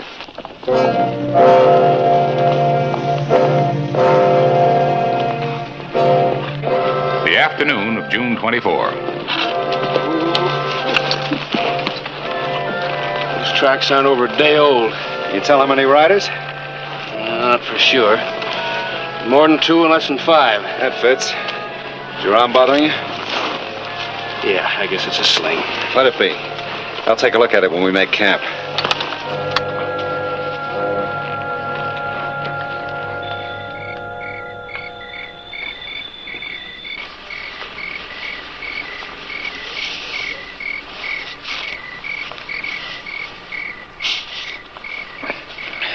Who tied that? Marshal. He's a slob. Well, no wonder you were in pain. The circulation was just about cut off. You're lucky you haven't had gangrene already. Got any more bandage? Yeah, saddlebag.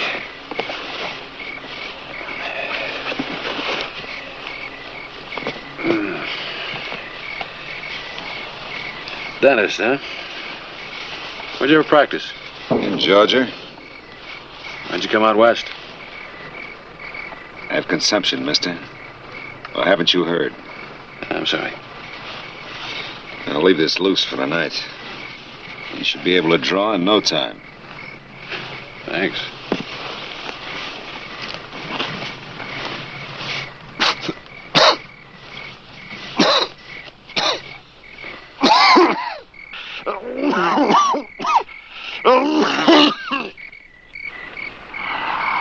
Anything you can take to relieve that? Maybe a bullet someday.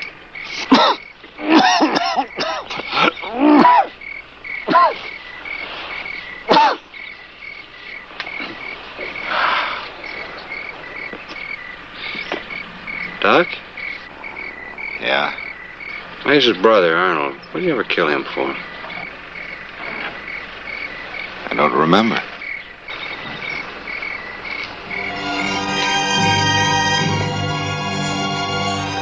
The morning of June 25, 1882.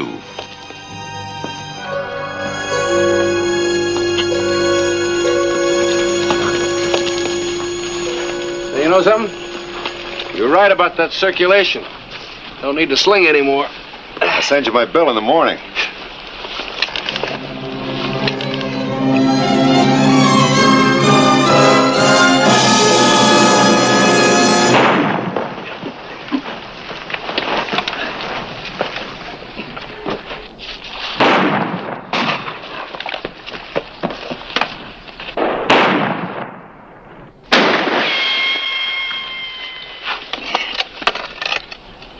We found them. Looks like they found us. Cover me! Don't do it, Doc. They're trying to draw you out.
works, doesn't it, Mace?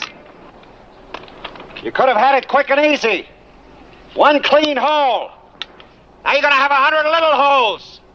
I'm gonna pepper you to death. Come on out, Mace, and take it clean.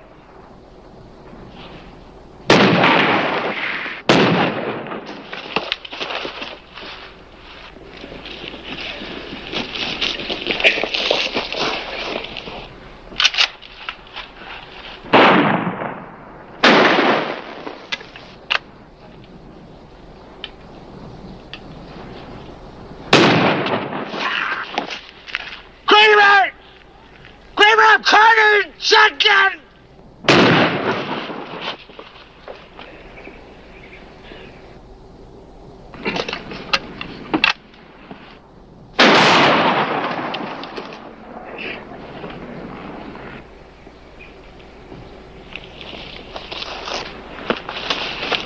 There's only one left, Mace. I'm not so sure he's left. But I'm going to find out. Hold on, wait a minute. He's mine, remember? How's your arm, Sheriff? I guess you could say it's all better.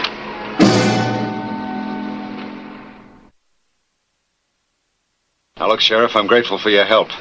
But I'm taking Mace. He's my prisoner. You can still make the first move.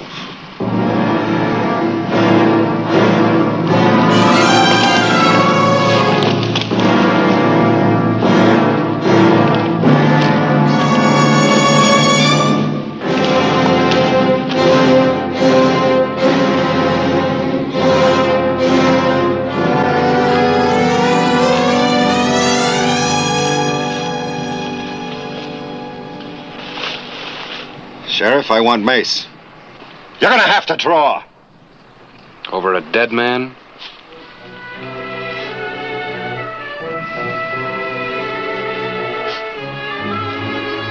All right, Sheriff, now you can have him. Just another one for you to forget?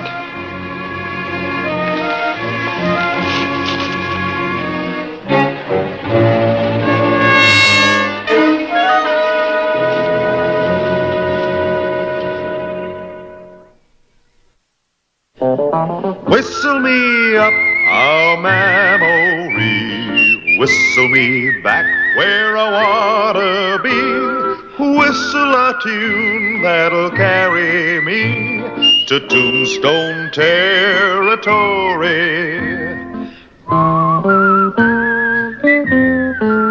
If your past has run afoul of the law, it's a handy place to be, 'cause your future's just as good as your draw in Tombstone territory.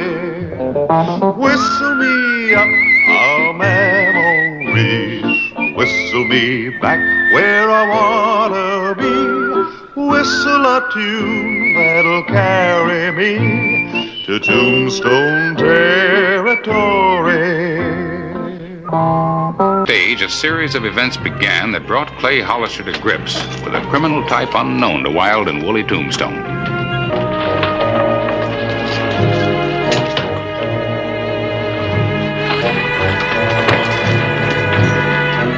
Where can I get a carriage around here? There's a livery stable right down the street.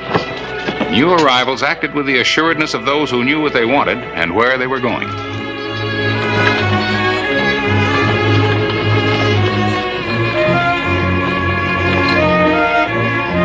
A few miles from town, the second happening took place in this series of events. Good afternoon, folks. Hello, Aaron. George Camden. Aren't you glad to see us? What do you want? We want your ranch, Aaron.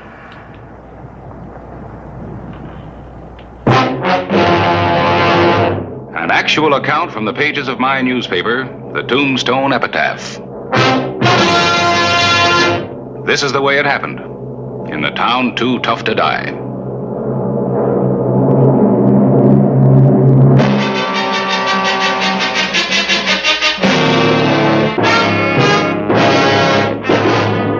Tombstone territory.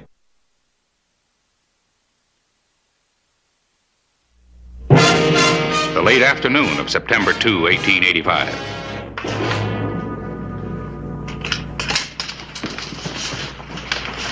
Clay? Aaron. Clay, I'd like you to meet Miss Patricia Camden. Miss Camden? And this is her brother, George. Clay Hollister. What brings you to Tombstone, Mr. Camden? Well, it's a business matter, Sheriff. That's why we came to see you, Clay. I understand you notarize the transfer of property. Among other things? Well, the courthouse is closed. I wonder if you'd take care of that for me. You're selling the double T, Aaron? That's right. Well, it's taken you 2 years to put it on a paying basis.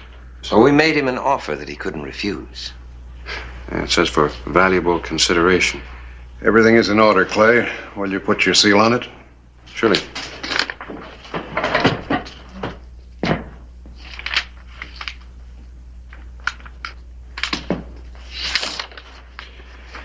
You're not going to be leaving Tombstone, are you, Aaron? As a matter of fact, he isn't. He's staying on with my sister and me. George and I aren't really capable of managing such a large ranch without help. Thank you, Mr. Hollister. It's been nice meeting you. And you. Well, there's something to be said for being a landowner. Of course, you know all about that, don't you? If you're asking if I miss my home in Boston, the answer is yes. It was wonderful. Well, you made your own choice.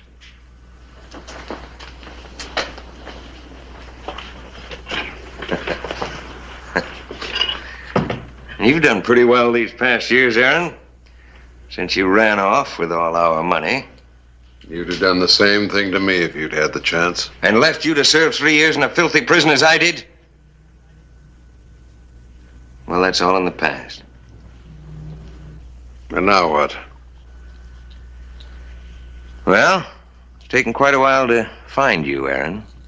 Too long, I suppose, for there to be any of that money left. It's almost all gone now. Most of it right here in this ranch. So now we start all over. Not me, George. You're still wanted in the state of Massachusetts, you know. But I'm here in Arizona. And there's no extradition, George. You know that. You came up with a winning hand, didn't you? Patient Aaron left with the money and his freedom. Well, those things won't do you any good 6 feet under. Now, as I said before, we start all over. This forsaken place is just made for my talents. Now, look, George, I've lived here almost 3 years. I know Clay Hollister. You can't get away with a thing. You've played a pat hand quite a while, Aaron. But now I hold the winning hand. And as for your sheriff, he's a clod. Don't underestimate Sheriff Hollister. He's no man's fool. Well, if he's no man's fool, maybe he's a woman's. Saturday afternoon, September 5, 1885. Mr. Hollister! Hello. Oh, good afternoon. How are things out of the double T, Miss Camden? A little more settled now, thank you. We'd like if you would come out and see what we've done to the ranch. Oh, I'd like that. How about tomorrow? An early Sunday dinner? Thank you very much. You'll come then? 2 o'clock. I think I can make it. Tombstone kind of tames down on Sunday. Well, we'll see you then. Bye.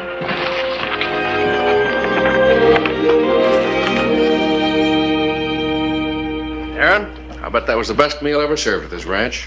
Why, thank you. Certainly the best I ever had in Tombstone. And the prettiest cook. How do you like ranching, Mr. Camden? Well, frankly, it's much more of a job than I thought. Oh? He's working harder at this than anything else he's ever attempted. Matter of fact, Aaron and I have some work to do this afternoon. On Sunday? Oh, I'm sorry, dear. I know Mr. Hollister understands. You can entertain him. Excuse me.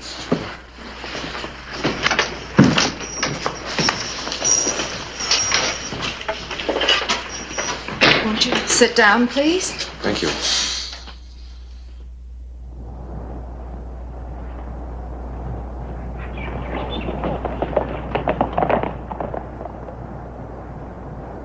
Have you ever been in Boston? No, I'm afraid not. Well, you'd like it there. It's full of history. Well, we're still making ours.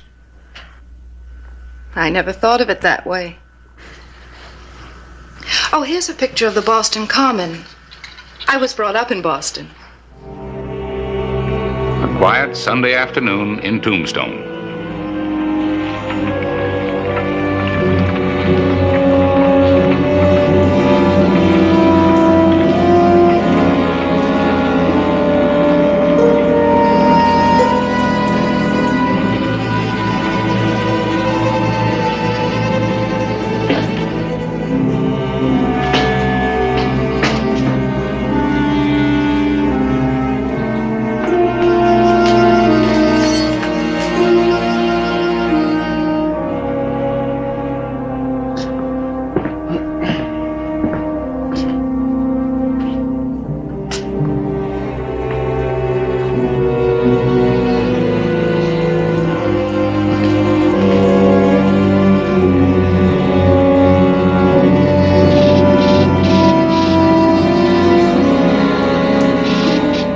When Mother died, there wasn't much left for us in Boston.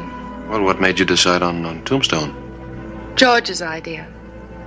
He'd looked at some ranches in West Texas and decided he liked this part of the country better. I hope you like it. I'm sure I will now.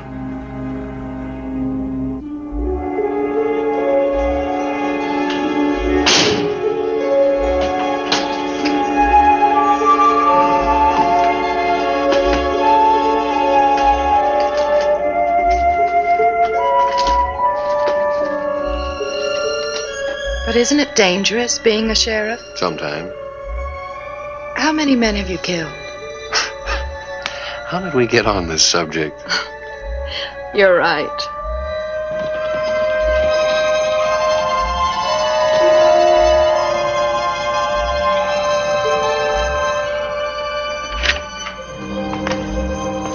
Well, now that's finished. I hope you weren't too bored, Mr. Hollister. Hardly. Could I get some refreshments? Not for me, thanks. I have to see if the town's still there. Excuse me. Thanks again. You're always welcome. Miss Camden, goodbye. Goodbye.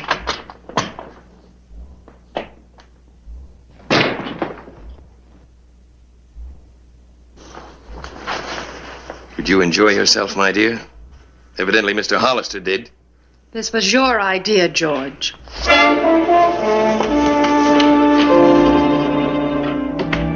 Monday morning, September 7. Sheriff Hollister was summoned to the Bank of Tombstone. You the only one that knows the combination to the safe? Why, yes. Is there anybody that you suspect? Any of your clerks? None of them, I'm sure. I've been robbed 6 times in the past, at gunpoint. Never had it done this way. Yeah, it is kind of slick for Tombstone. Oh, hello, Harris. Make quite a story for you. How'd they get it open? Somebody must have known a lot about safes. Figured the combination. A safe cracker. Yeah, it looks that way. Well, Tombstone attracts all kinds of people. Yeah, Tombstone does. Do you think Racklin could have done it? Ah, it's too obvious. Besides, why would he wait till Sunday? He's got access to it all week long. Well, you check on everybody that comes into Tombstone. Do you think some trail hand could have opened that safe? No, this was done by a professional. Well, then it must have been someone outside of Tombstone. Camden. Well, he was working on the books. You were with him? Yeah. But they left me alone with Patricia most all afternoon, so they had work to do. Well, Aaron used to run that ranch by himself. Why all of a sudden is there so much work to be done on a Sunday? Where does that leave Patricia? You don't suspect her, do you? Do you? What are you going to do, Clay?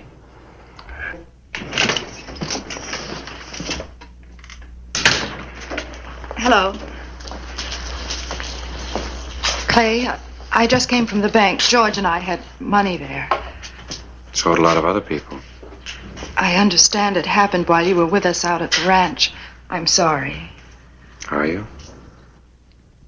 Is there anything you can do? Yes, there is. I'll let you know. Well, if there's anything we can do.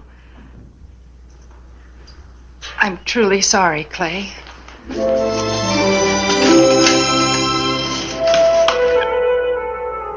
looked at me. I'm sure he knows something. Well, that's impossible. What'd he say? It's not what he said, it's the way that he acted. Could it be that there's a hidden rapport between you and the sheriff? Well, even if he thinks he knows, what proof has he? I still think you made a mistake coming here. Before Hollister closes in, there's still time for you to... I told you what I thought of your bumpkin sheriff. You're so smug, so sure of yourself. There was a time when you were as confident in my judgment. Why don't you just leave? Take the money and leave. Hollister doesn't give up. Well, if he doesn't give up, it wouldn't do me much good to run, would it? And if he suspects me, it doesn't leave me much choice, does it? Getting rid of him will give me great pleasure. Great pleasure. George, take the money and leave, but please don't kill him.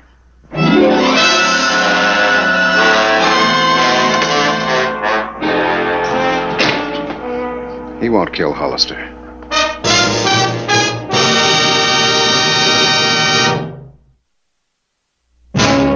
The night of September 7, 1885, George Camden rode for Tombstone. He wasn't alone.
Drop your gun, George. This is your last hand.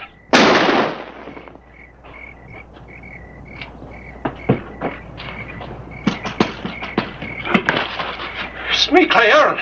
Don't shoot.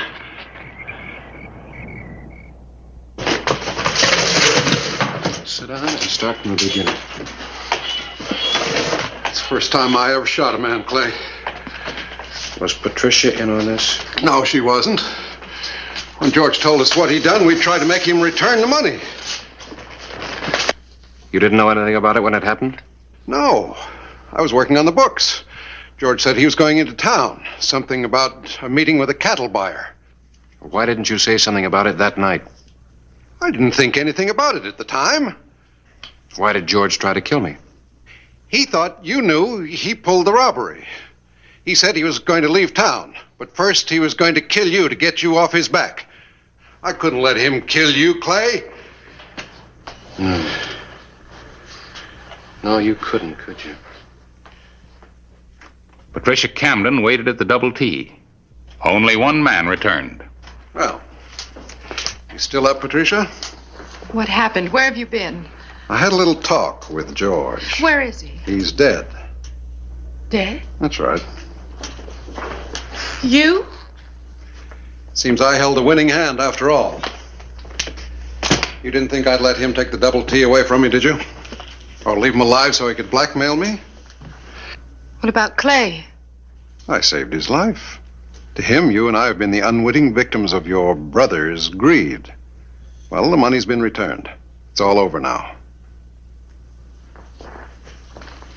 Where are you going? I really don't know, but I'm getting away from here. You're staying. Just for appearance's sake. When I decide different, then will be the time you go.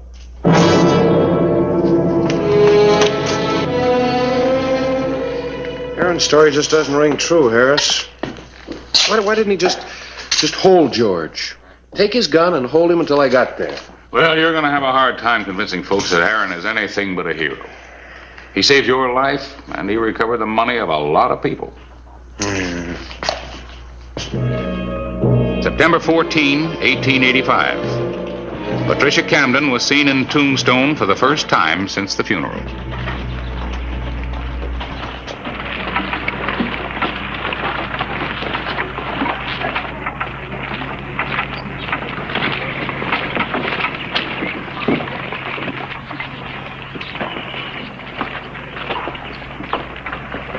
Afternoon.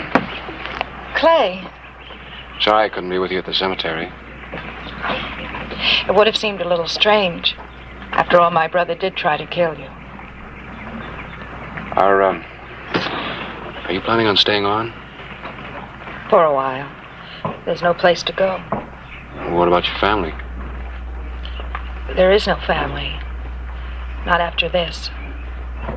I'm glad you're staying on. I'd like to know more about you, what you are. What I am? What am I? I really wish I knew. Aaron, thanks to you, we still got a good sheriff in Tombstone. I just did what any man would have done. Modest, ain't he, Sheriff? You really are a hero, Aaron.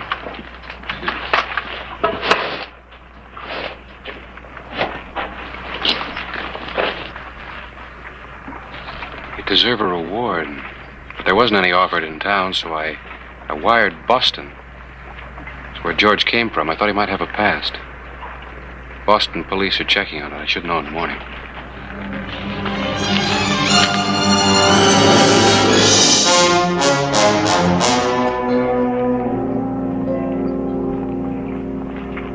The afternoon of September 14. Mr. McLean!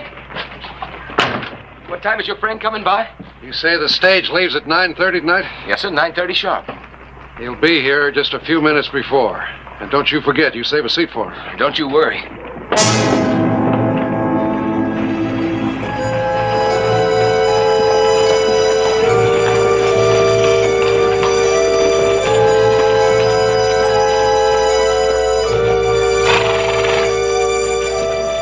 The pieces of the puzzle began to fall into place.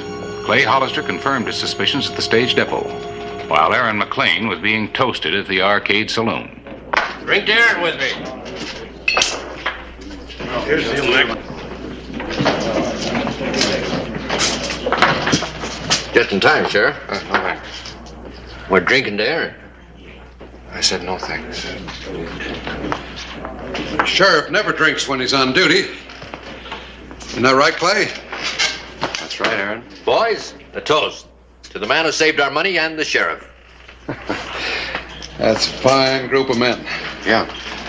Oh, Clay, I was going to drop by and see you later at the office. What about, Aaron? Well, it's Patricia. Well, I was hoping you might stop by tonight and maybe have a little talk with her.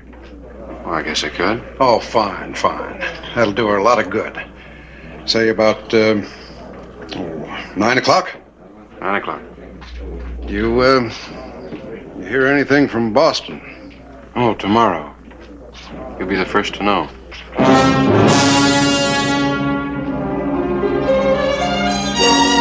8:30 p.m., September 14. You startled me. That's a bad sign, Aaron. Nerves. Really? Why should I be nervous? Aaron, many things you are, but a clever murderer you're not. I'll show you how clever I am. I asked Clay Hollister out here tonight. You're going to entertain him while I leave on the night stage. Aaron, do you realize how ridiculous you sound? You're talking just like George. Why, you're even copying the way he tricked the sheriff. You shut up. Don't worry. I won't say anything. You have my word. You'll slip somewhere. He'll get you.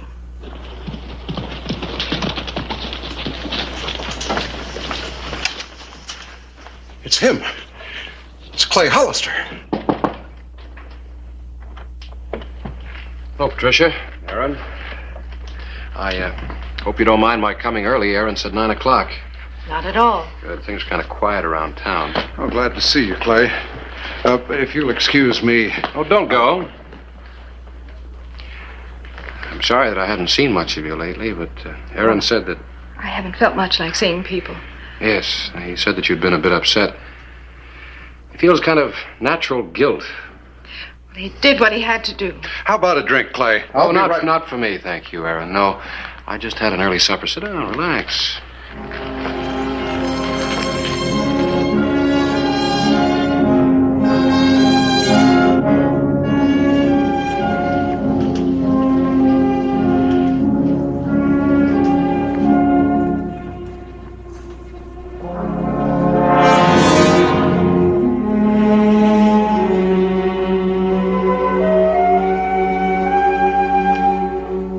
By the way, Aaron, Charlie down at the stage depot asked me to tell you something. There's been some mix-up. There won't be a seat for your friend on tonight's stage, after all.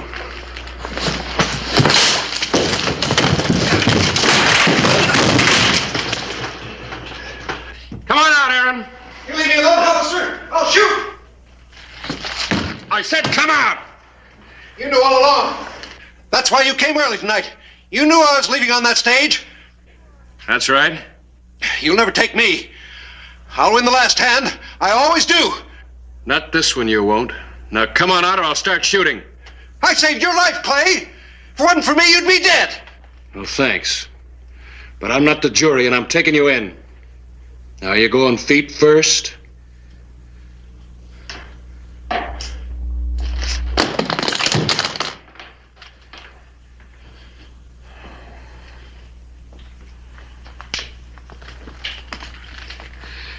Let's go.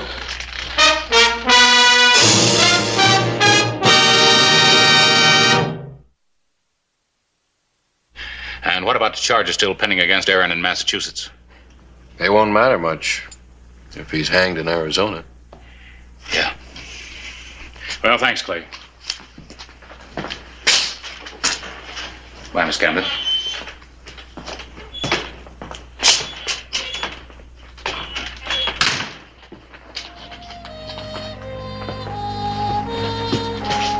Clay, what's going to happen to me? I don't know. Like I said, I'm not the jury. Things could have been so different. I'm sorry, Clay. So am I.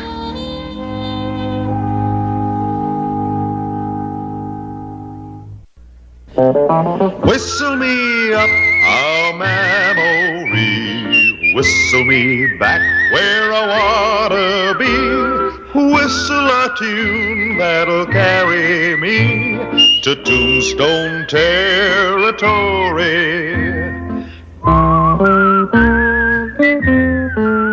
If your past has run afoul of the law, it's a handy place to be, 'cause your future's just as good as your draw in Tombstone territory. Whistle me up a memory, whistle me back where I wanna be, whistle a tune that'll carry me to Tombstone territory.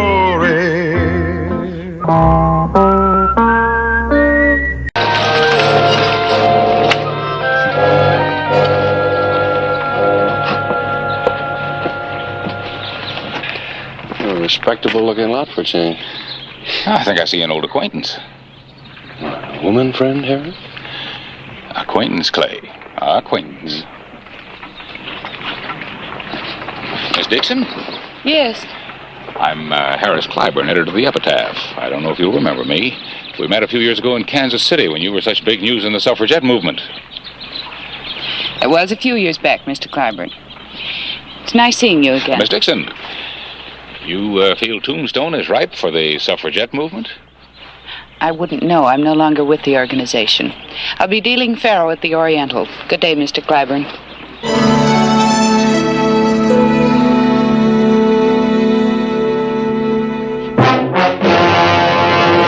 An actual account from the pages of my newspaper, the Tombstone Epitaph.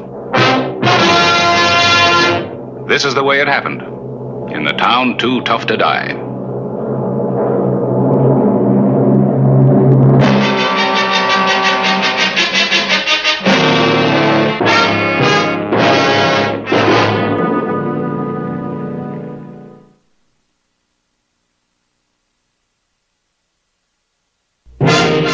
name Julie Dixon appeared on the register of the Cosmopolitan Hotel. Room 17, Miss Dixon. Thank you. Do you have a Sam Dixon registered here? No, ma'am, we don't. Recently? Well, I can't be expected to keep everybody's name in mind. We have a fast turnover here in Tombstone. Could I look at the register for the past few weeks? Well, we're not supposed to,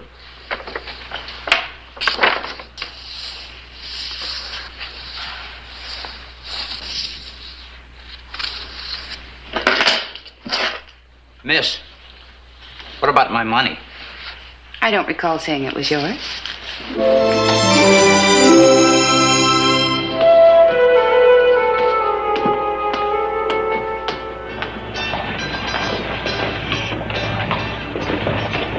Richie Farrell, owner of the Oriental, had struck it rich with his lady faro dealer. Hello, Richie. Hello, Hollister. You got a hankering to join Richie Farrell's faro game, too? Oh, no, thank you. You're smoking those expensive cigars again. Thanks to our new dealer. Betting's closed. 10 not part of the action. 8 loses, 4 wins. Business hasn't been so good since Big Nose Kate went through here in 81. Where'd you find her? Miss up? Belle. You ought to know better than that. Can't have you drinking alone. It's bad for business. These new entertainers are mighty independent. 4 not part of the action. Oh, I found Julie over in Tucson, working for Billy Bennett. She found out I was running a table here, asked me for a job. Good idea, Hollister? Mm-hmm. Yeah, she can take care of herself. 6 loses, 9 wins. I just don't figure it, Clay. She was one of the drivingest suffragettes of them all, and that's going some with those gals. Yeah, well, Richie just told me that when he found her, she was dealing in Tucson. What would make a woman change so completely? How about money? That changes a lot of things. 6 of hearts, 6 of spades, king of spades. Well, now, I finally beat the lady.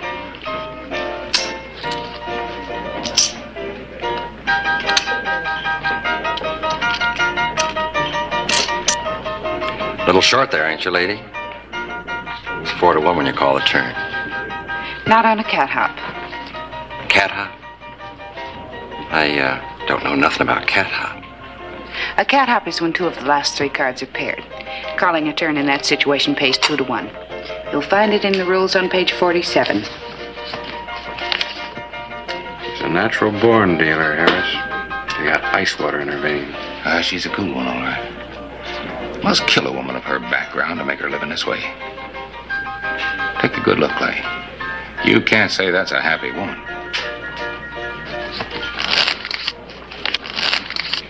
It's about time for those cards to start going the other way, isn't it? Surely you're well enough acquainted with Pharaoh to know it's a game of pure chance. Luck isn't with you. That's just what I mean. It's about time luck started coming my way. Top card is 8 not part of the action. Jack loses. 5 wins. 5-1, lady. You were on the 5 to lose. Your bet was coppered. You accusing me of cheating? Yes, I am. Take your money back. You're no longer in the game. What's going on? The lady accused me of cheating.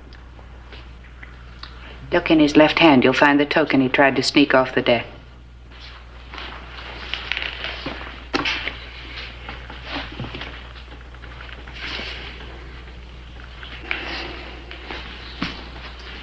There you are, ma'am. No need for the gun. You vamoose. If I see you in here again, I'll have you thrown in jail. Take a rest, Julie. All right, get things back to normal. Well, Miss Dixon, you handled yourself like a veteran. One of the first things a dealer learns is to be on guard. And the same goes for sheriff. Should you ever need one, my name's Clay Hollister. Thank you. Julie. Excuse me. Sure. Sorry about that blow-up, Julie. Of course, you must expect some rough ones once in a while. I know, Mr. Farrell. Well, she can use a friend, Clay. She's out of her element. You looking for someone? Has a Sam Dixon been in here recently? Your man? My brother. I think you'd know him if he came in. He drinks a lot, gambles even more. No, I don't remember anyone by that name. Well, better freshen up and get back to work.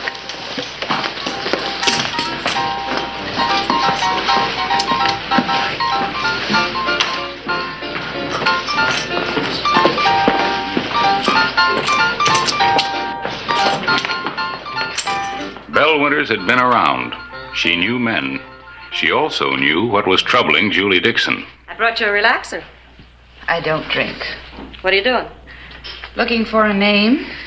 You're still fooling around with that crazy notion of yours. It's about time you had a drink. You sure you haven't seen Sam around town lately? What makes you think you'll find him in Tombstone? He was heading this way from Tucson. The sprees he gets on, it's a wonder he didn't end up in China. Then I'll just have to keep going until I do find him.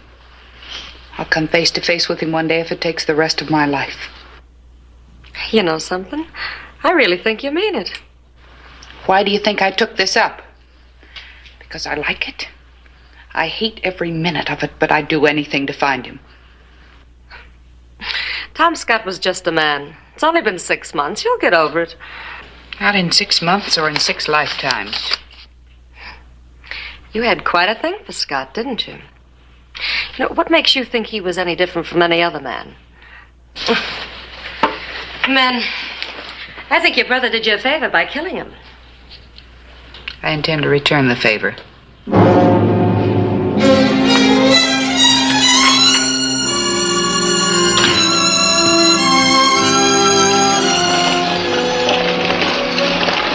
September 15, 1883. Julie Dixon became a familiar figure at the stage depot.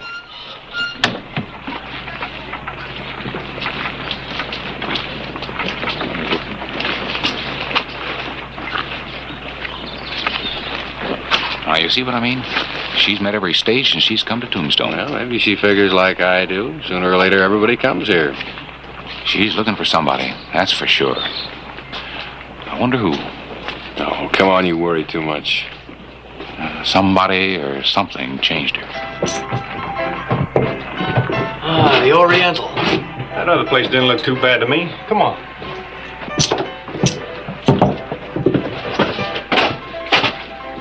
Let's get back on the other side of town, Dixon. What's the matter with you? Nothing, except I'm loaded with pay and burning to take a crack at them tables. You ought not do that, Sam. That's a fancy place in there. Somebody might recognize you. Who's gonna recognize me around these parts? Come on, I feel lucky. You always feel lucky.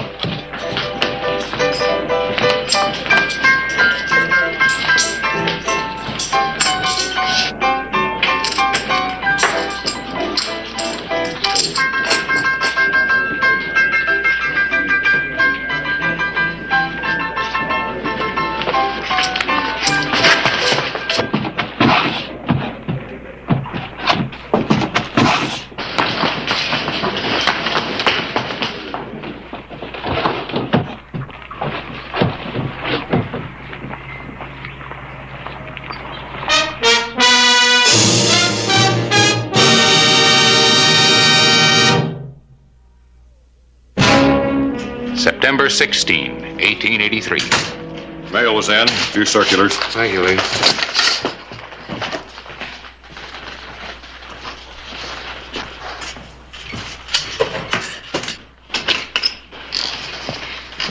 Could I speak to you, Sheriff Hollister? Oh, Julie, what can I do for you? Well, I need your help. Yes? Lee.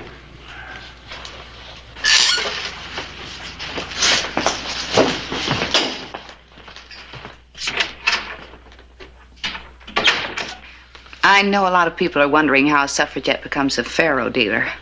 It's unusual, I guess, but I thought it was the best way to find my brother.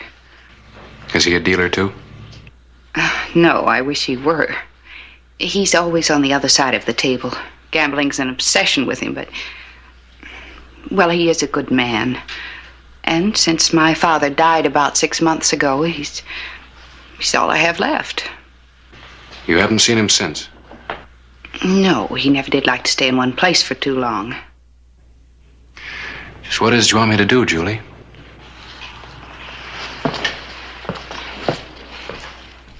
Find him. If I could just talk to him, I'm sure he'd listen to me. Maybe he'd settle down, make a life for himself. My father left us a little money. You must love him very much. I do. He just got started off on the wrong foot. I'm afraid I've never heard of a Sam Dixon in Tombstone. I know Tombstone attracts a lot of gamblers. I thought at last I'd find him here. What kind of work does he do? Oh, he can do most anything. I have a picture of him. He's had a lot of experience riding herd. May I keep this? I'll ask around. Thank you. That's very kind of you.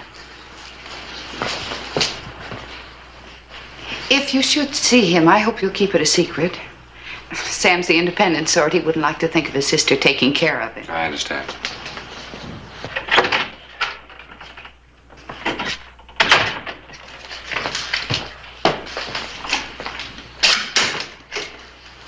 Isn't that the lady faro dealer? Mm-hmm. What kind of a woman is she? Kind that doesn't belong in Tombstone.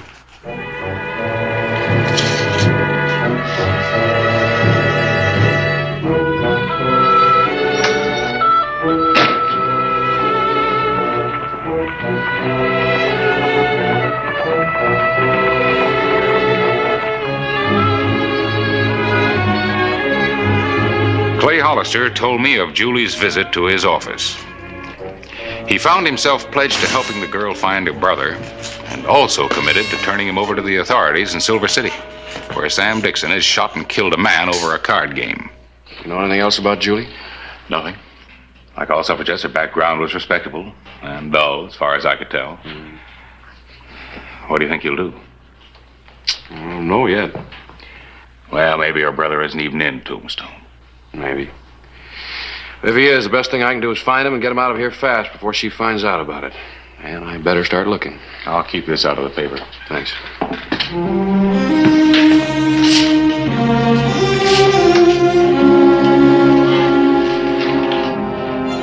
Trail herding was a likely job for a man avoiding the law. Clay Hollister checked the ranches and camps outside Tombstone. He learned that Jim Kenny had been hiring trail hands for the past 3 weeks. The morning of September 17. Oh, Jim? Howdy, Clay. What brings you out here? I'm looking for a man. This one. Does he work for you? I don't ask any questions of a man as long as he does his work with the herd. Come on, does he work for you? I'd rather not say. Well, it doesn't make much difference. I'll find him anyway. Trail hands won't like me for this. They won't know, Jim. Well, what's he done? He killed a man in Silver City, Jim. Where is he? Good afternoon's ride from here. They'll be bedding down at the southern foot of the Dragoon Mountains. Much obliged. Why, thank me. I didn't help you none. That's right.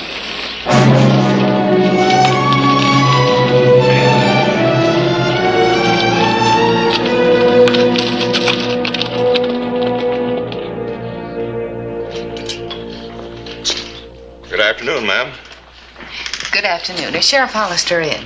No, I'm afraid he won't be back before tomorrow morning. Is there anything I can do for you? He's gone out to pick up that man on the poster.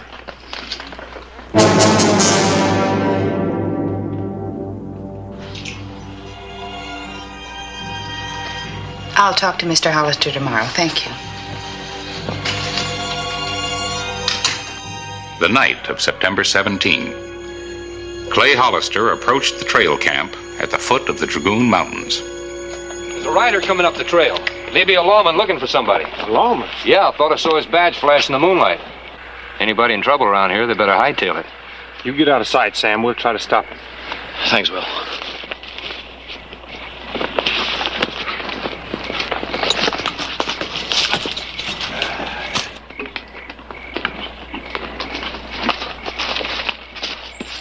Howdy, Sheriff. What brings you up here? Looking for Sam Dixon. I understand he's riding with you, fella. Somebody sent you out riding for nothing, Sheriff. We don't know no Sam Dixon, do we? Nope. Are you the only lookout? That's right. I'm the only one. Where's Dixon? Now, look, Sheriff, you doubting my word? I told you, we don't know no Sam Dixon. How come there are 3 bedrolls and only 2 men? Oh, now, looky here. If you...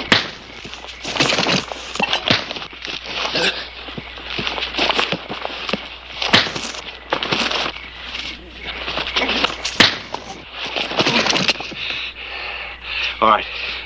First man that follows me gets shot.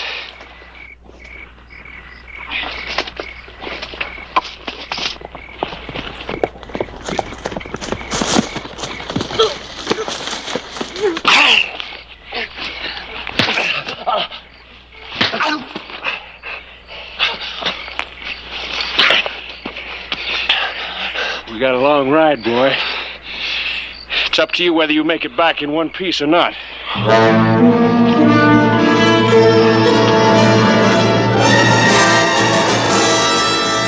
September 18, 1883. I had to assume Clay Hollister would return with Sam Dixon. All I could do was try to keep Julie out of the way. Morning, Mr. Claiborne. Morning, Fred. Looking for someone? Yeah, Miss Dixon. She left a little while ago. Didn't even have breakfast. You know where she went? No idea. Well, thanks, Fred.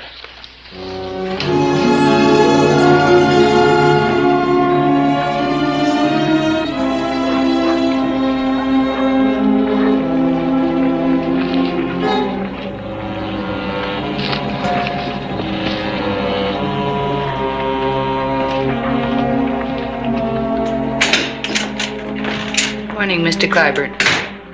Well, hello, Miss Dixon. You waiting for Clay? Yes. Well, now, you know, he won't be back till much later on today. I was still at the hotel looking for you. I thought maybe if you hadn't had breakfast yet, you'd give me the pleasure. Not today, Mr. Clyburn.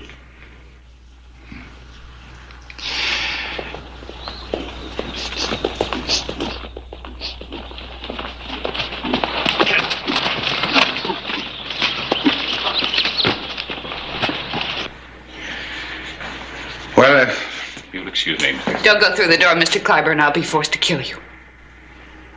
I mean it. Move away from the door.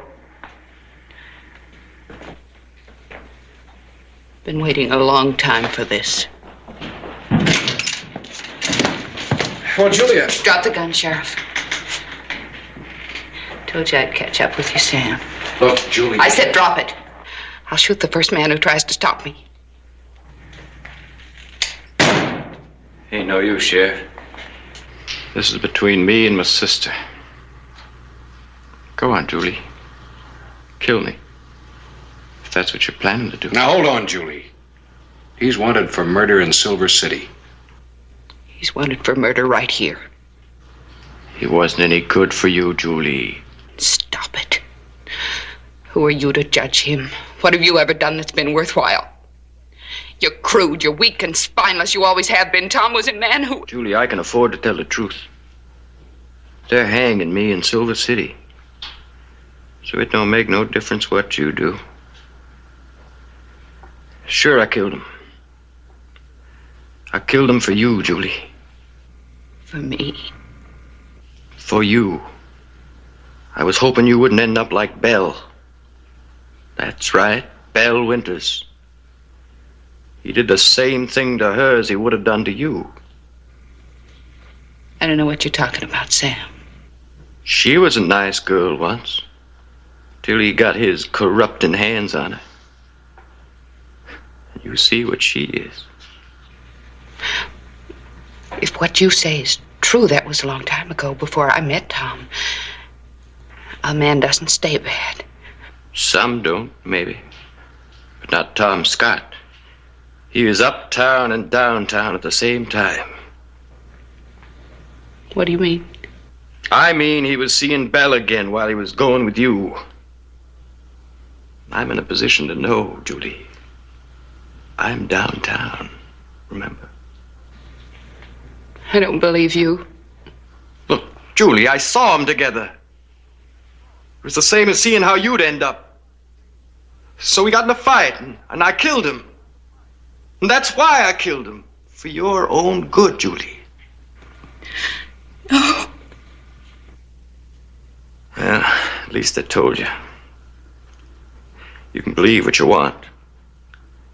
But like I said, I'll be hanging in a week. I might not be if I hadn't run from my first killing.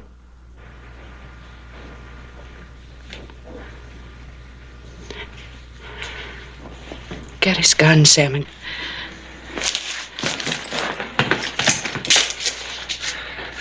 Thank you, Julie. Much obliged for the favor. You hold him here. Give me plenty of time to ride. Well, what about me? They'll bring charges against me. Oh, no, I wouldn't worry about that, Julie.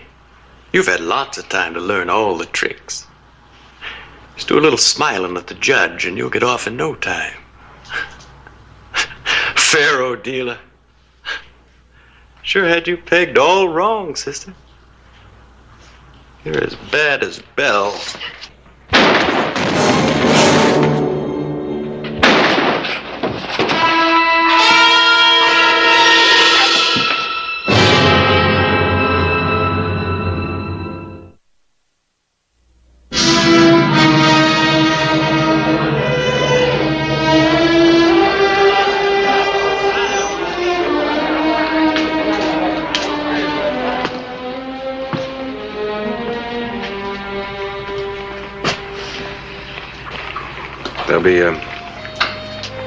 There'll be 2 charges, Julie. Aiding and abetting, murder. Well, I can at least testify for your past character. You might get off, if that's any help. It isn't. That's the way it happened. In a town too tough to die. Whistle me up a memory, whistle me back where I wanna be, whistle a tune that'll carry me to Tombstone territory.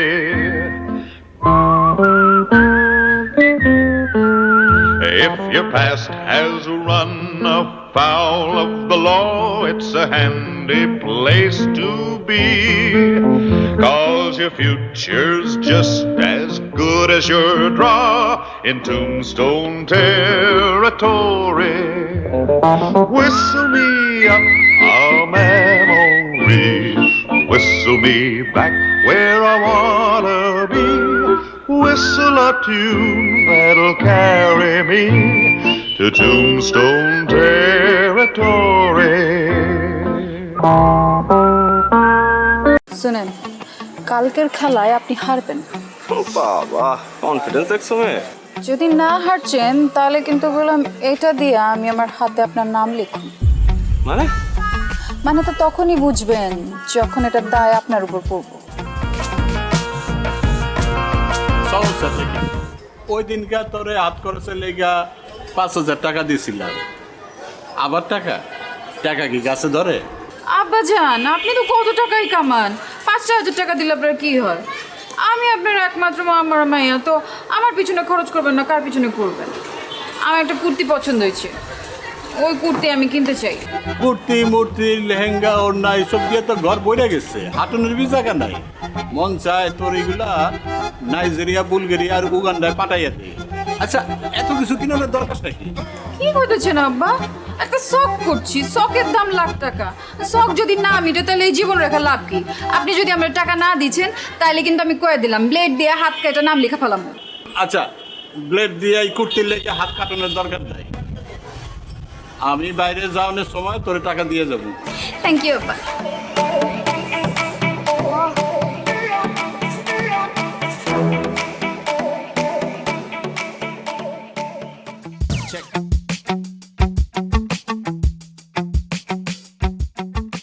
আচ্ছা লাইলি, তুমি এরকম প্রতিদিন কোনো পড়াই complete করছো না, আমি কিন্তু তোমাকে আর পড়াতে আসবো না। আসেন না, আপনারা ক্যাথাই কইছে এতে আমি কইছি।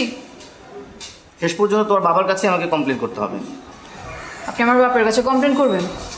পড়াশোনা করছো না, বাবার কাছে কমপ্লেন করবো না? অবশ্যই করবো।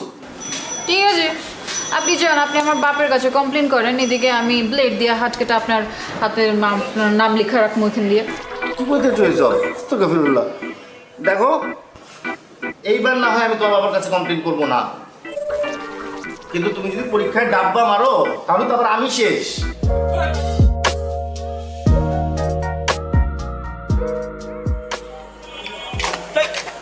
ও তুমি ডরাইছেন? ডরাবো কেন? মাগের এরকম আটকা মায়া মনের সামনে চলে আসলে তো একটু চিন্তা লাগেই। আর কালকে আবার তোমার মামার সাথে চ্যালেঞ্জ, বইলাইছো শেষবার মতো চুল দাঁড়িয়ে আশ্রয় আসতে। শুনেন, কালকের খেলায় আপনি হারবেন। বাবা, কনফিডেন্স দেখছো মেয়ে। যদি না হারছেন তাহলে কিন্তু বললাম এটা দিয়ে আমি আমার হাতে আপনার নাম লিখুন। মানে তো তখনই বুঝবেন যখন এটা দায় আপনার উপর পড়ব। সরেন। আরে ভাই, নাম লিখবা মানে? কি মুসিবতে বললাম, জিততে না পারে এখন 2 নাম্বারই।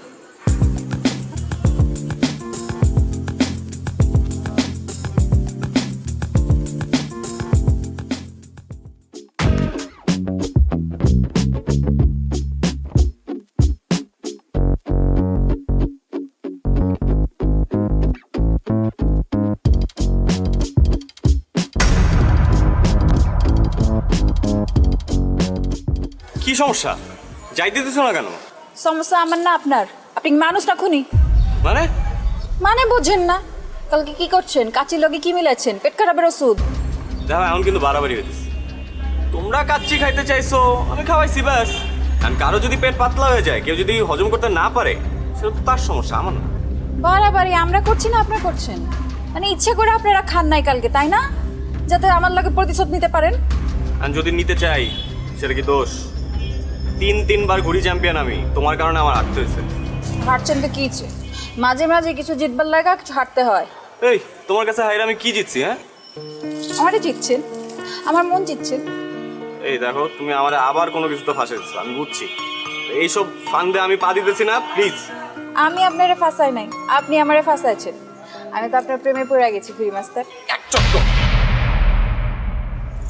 আপনি আমার মারবেন, মারেন, কাটতেও ফালান, কিন্তু আমি আপনার ভালোবাসি, এটাই সাইন্স। হ্যাঁ, এর জন্যই তো সায়েন্সে মারো ডাব্বা।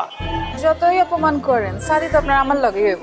তোমার মতো মেয়ের সাথে শাদি দূরে থাক, প্রেম পর্যন্ত করতে রাজি নাই আমি। আর এইসব ব্লেড ফেড দিয়ে কোনো কাজ হবে না, আমি ভয় পাই না আর। দেখো চন্দ্র, তুমি কি করো।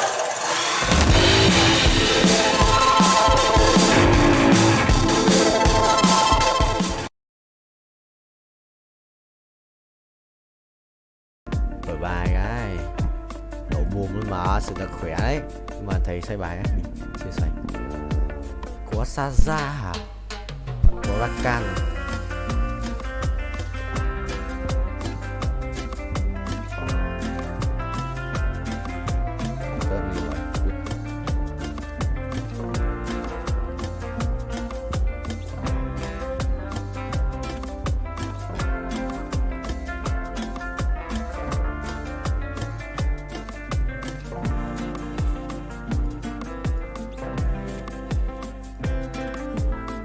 Chọn thắng bại. Át này, binh. Xong. Là át luôn mà. Sao có xin ra ấy, nhưng mà anh đéo dùng rồi.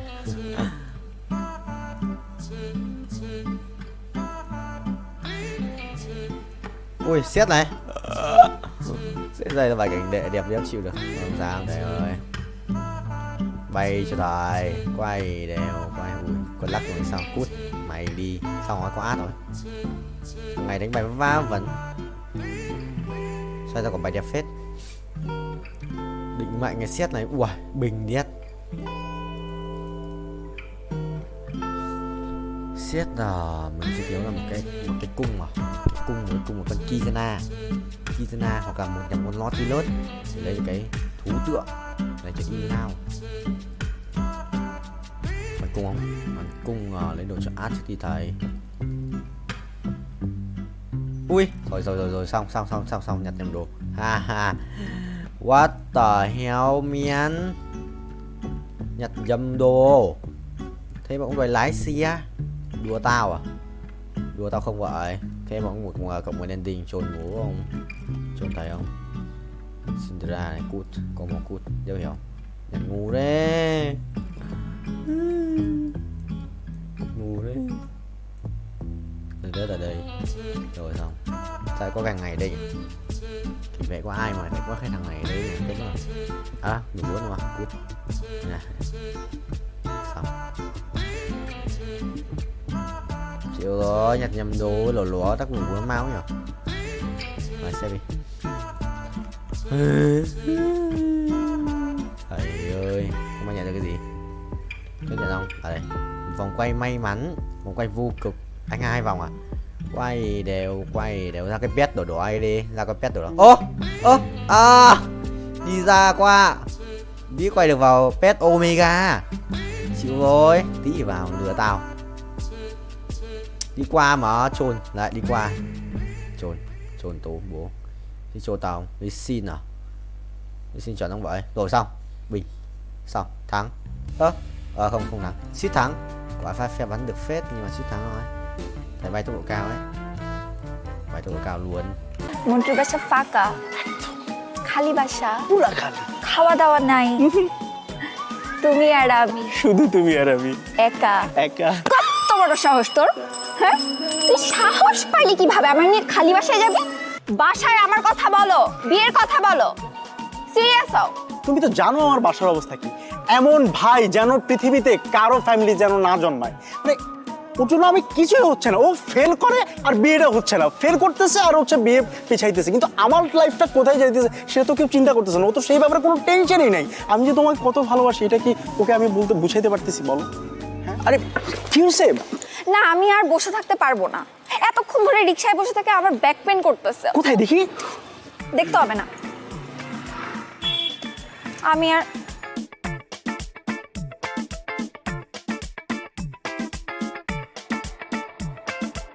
আচ্ছা আশ্চর্য ব্যাপার তোমার ব্যাক পেন হয়েছে তুমি আমাকে পার্সোনালি বলবা সেই জায়গায় তুমি রিকশাওয়ালার সামনে বলছো ব্যাপারটা কেমন না তো কি হয়েছে দেখি দেখতে হবে না আমি বাসায় যাবো আমার বাসার সামনে দিয়ে আসো বাসায় যাওয়া মানে কি আমরা বের হয়েছি কতক্ষণ বেবি আমরা অল্প কতক্ষণ হয়েছে মাত্র 2 ঘন্টা হয়েছে আমরা বের হয়েছি আজকে আমরা সারাদিন ঘুরবো খাওয়া দাওয়া করবো তারপর হচ্ছে মন্টুদের বাসায় যাব তারপরে আমরা যা হওয়ার তা করবো মানে বাসায় যাবো আর কি আবার মন্টুর বাসায় কেন ওই যে আসলে হয়েছে কি ওই যে মন্টুদের ম্যাচের মধ্যে আজকে বিরাট আয়োজনে খাওয়া দাওয়ার ব্যবস্থা করা হয়েছে বুঝছো আমাকে বললো যে তুই আসিস এখন আমি তো একা যেতে পারি না তুমি ছাড়া আমি কিভাবে যাবো বলো তাই তো খাওয়া দাওয়া করবো আর কি করবো তারপর ধরো ওই যে মানে একটু বসলাম আড্ডা দিলাম গল্প করলাম থাকে না এই আর কি হ্যাঁ খাওয়া দাওয়া করবো আড্ডা দিব বিশ্রাম নিব বাট তুমি আমাকে কি বলছিলা জানো কি মন্টুরা ট্যুরে গেছে বান্দরবন তোমারও যাওয়ার কথা ছিল কিন্তু যেহেতু তুমি আমার সাথে দেখা করবা আমাদের একটা ডেটের প্ল্যান হয়েছে দ্যাটস ওয়াই তুমি যাইতে পারো নাই এখন আমার মন্টুর বাসায় দাওয়াতটা বুঝলাম না বলছিলাম না আসলে মানে আমি না ভুলে যাই সবকিছু বুঝছো মানে তুমি সামনে থাকার পর না আমি সবকিছু আউলে যাই মনে থাকে না একটা আর কি হ্যাঁ আর তুমিও পিছলাই যাও হ্যাঁ না না কিছু বলি না কি বলবো কিন্তু মানে ব্যাপারটা হচ্ছে কি আমার না একটা জিনিস নিয়ে খুব মন খারাপ হচ্ছে মানে স্ট্রবেরিটার কথা শুনে না খুব মন খারাপ হইতেছে কি মানে মানে স্ট্রবেরি যে স্ট্রবেরি কি চকলেট মানে তোমার জন্য চকলেট বলতে ললিপপ তোমার জন্য দুটো মানে স্ট্রবেরি ফ্লেভারের চকলেট আনছিলাম তো ওগুলোর কথা না খুব মনে পড়ছিল মানে থ্যাংক ইউ ওয়েলকাম শোনো এসব ভাওতাবাজি বাদ দিয়ে কাজের কাজ করো বাসায় আমার কথা বলো, বিয়ের কথা বলো, সিরিয়াস হও। তুমি তো জানো আমার বাসার অবস্থা কি। এমন ভাই যেন পৃথিবীতে কারো ফ্যামিলি যেন না জন্মায়। মানে ওর জন্য আমি কিছুই হচ্ছে না, ও ফেল করে আর বিয়েটা হচ্ছে না, ফেল করতেছে আর হচ্ছে বিয়ে পিছাইতেছে, কিন্তু আমার লাইফটা কোথায় যাইতেছে সেটা তো কেউ চিন্তা করতেছে না। ও তো সেই ব্যাপারে কোনো টেনশনই নাই। আমি যে তোমাকে কত ভালোবাসি এটা কি ওকে আমি বলতে বুঝাইতে পারতেছি বলো? হ্যাঁ, অনেক প্রবলেম না? খুব প্রবলেম। আমার কাছে একটা সলিউশন আছে। কি সলিউশন? চলো আমরা পালাই বিয়ে করে ফেলি। দেখো তোমার বাসায় প্রবলেম আছে, আমার বাসায় অনেক প্রবলেম আছে, বাট আই এম সিরিয়াস। এসব বাসার প্রবলেম এত পাত্তা দিলে চলবে না। পালাই বিয়ে করে ফেলি। বেবি তোমাকে আমি এই কারণে এত লাভ করি, তোমার ইন্টেলেকচুয়াল হাইট এত বেশি যে কোন দিন জানি তোমার সাথে থাকতে থাকতে আমার হাইটটাও 6 গিয়ে পৌঁছে যাবে। 6 কি? ফিট, ইঞ্চ নাকি সেন্টিমিটার? না না, ফিটই তো, ফিট। ও মন্টু বাসায় নেই তাই না? না না, বাসায় নাই তো। তাহলে মন্টুর বাসায় আমরা যাবো কিভাবে? কারণ চাবি আছে তো আমার পকেটে। চাবি? হ্যাঁ। মন্টুর বাসা ফাঁকা, খালি বাসা, পুরা খালি, খাওয়া দাওয়া নাই, তুমি আর আমি, শুধু তুমি আর আমি, একা একা। কত বড় সাহস তোর! হ্যাঁ, তুই সাহস পাইলি কিভাবে আমার নিয়ে খালি বাসায় যাবি? তুই কি মনে করছস আমাকে বলবি যে চলো আমরা খালি বাসায় যাই, তোর সাথে আমি ফুরফুর করে চলে যাব? ঠিক আছে, না গেলে তো আর কিছু করার নাই। পিছলাইতেছো না? আসলে তুমি না আমাকে নিয়ে সিরিয়াস কিনা আমি সেটাই বুঝি না। আমি বাসায় একা একাই যাচ্ছি, আর তোরে ললিপপ তুই খা। Baby, baby lollipop.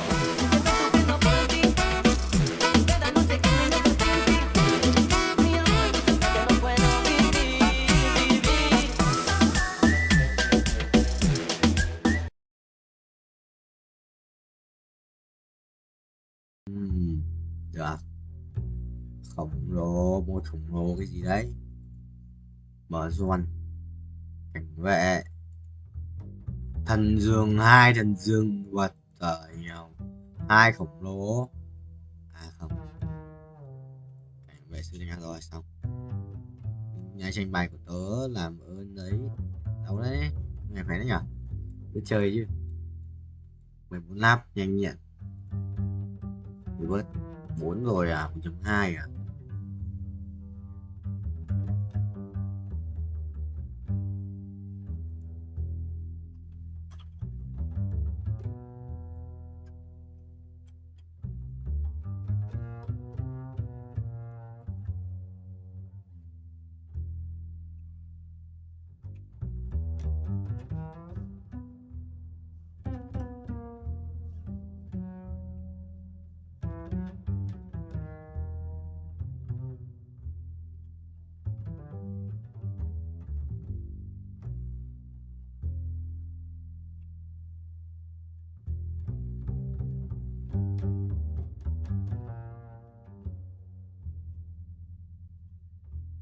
Dương ơi, đây chuyển chuột tội, thú tượng với cả giáp máu ánh sáng thì cái nào ánh sáng ngon hơn?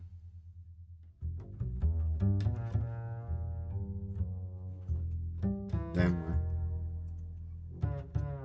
Bình gì? 200 lap đi, không thật này. À 51 này, 200 lap được đấy. Được 200 lap. À, không nhả tiếp được rồi. Chạm tay rồi. 19, nhớ là được 190 mà. 200 lap của thầy ơi.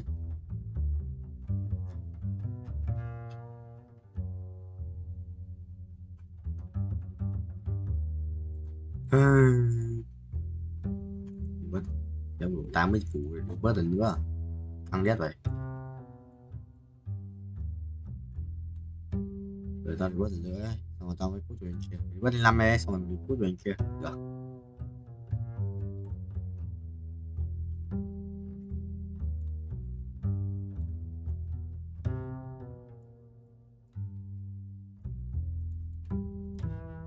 bình chia lên nhà đã chia ra bình rồi xong lên 9 nhà chia xong rồi lên 9 xong rồi lên 9 thì mình được xét gọi là bình full form rồi form này có nhắc là cái gì đâu what chứ sao không nhắc được hắc ám kìa nhắc được tử thần hắc ám chỉ có June thôi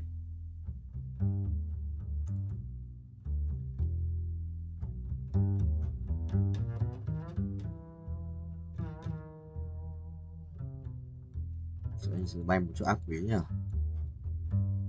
Mèo mèo mèo mèo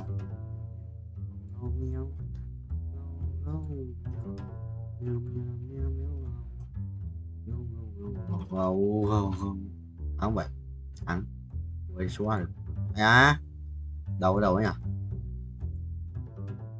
53 của thêm mấy lap nữa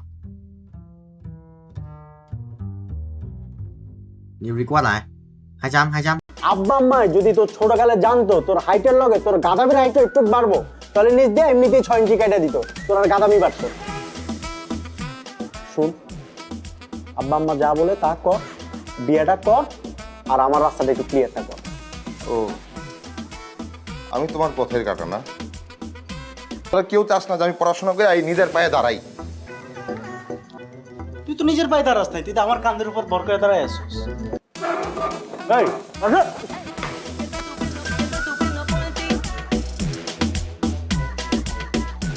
বড় এই কি হচ্ছে তোরা সকালবেলা এরকম কাঁদতেছিস কেন আব্বাও কাঁদতেছে আম্মাও কাঁদতেছে কিছু আম্মা কি সকালবেলা কি সিরিয়াল দেখা শুরু করছে তাহলে কিছু চুরি হয়েছে বাসা কেউ মারা গেছে কেউ কি মরার আগে হসপিটালে অ্যাডমিট হয়েছে তাহলে কি হয়েছে সবাই এরকম আয়োজন করে কাঁদতেছে কেন বাবা মা বলতেছে আমার নাকি পড়াশোনার দরকার নাই ধান থাকলে নাকি ধানের মাঝে চিটাও থাকে আমি নাকি চিটা হ্যাঁ তোর তো ঠিকই বলছে আর তুই কখনো দেখছো আব্বা আম্মা পোলাবানের সাথে মিথ্যা কথা বলে ভাই কি ওই কথা কইছে কইছে আমার 1 মাসের মধ্যে বিয়ে করা লাগবে বিয়ে করা 9 মাসের মধ্যে বাচ্চা পয়দা দেওয়া লাগবে মাত্র 9 মাস টাইম দিছে তুই তো নির্ঘাত ফেল করবি মানে তোর যে পড়াশোনার কন্ডিশন তুই 9 মাসের সাথে তোর আরো মিনিমাম 4 মাস টাইম দেওয়া লাগবে তারপর যদি বাড়ো আকার দোকানদাররা অবশ্য নতুন যারা বিয়ে করে তাকে চেয়ার দিকে তাকায় থাকে 2 পয়সা ইনকামের জন্য তোর দিয়ে সেটাও হবে না তুই চিন্তা বাদ হ্যাঁ বল তুইও কি আমি আগে সন্দেহ করছিলাম তুই আমার মায়ের পেটের ভাই না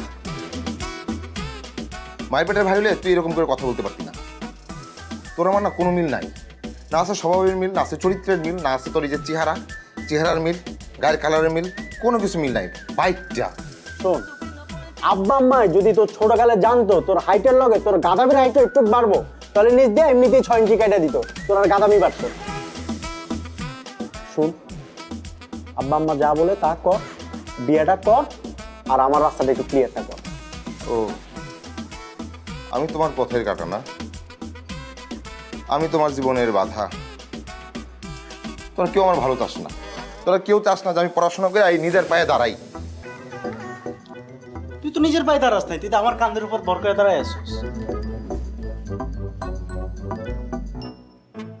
শোন আমি তোর ছোট হিসেবে চাই তুই আব্বা আম্মার কথাটা শোন তুই 1 মাসের মধ্যে বিয়েটা কর আমি কবজি ডুবায়া তোর বিয়ের কাচ্চি খাবো বুঝছস এই আসো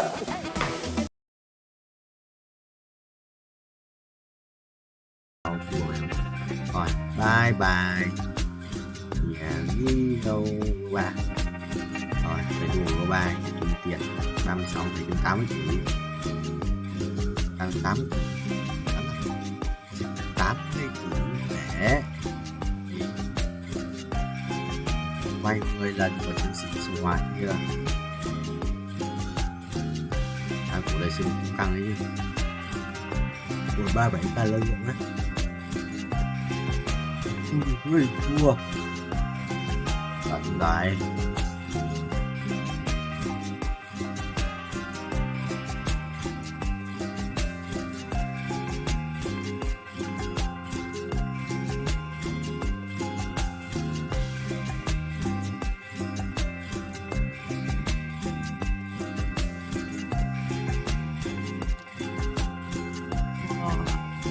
xong rồi bà bay 36 mở cái bước này nha hả không perfect rồi buồn đấy đó đi đây cứ thật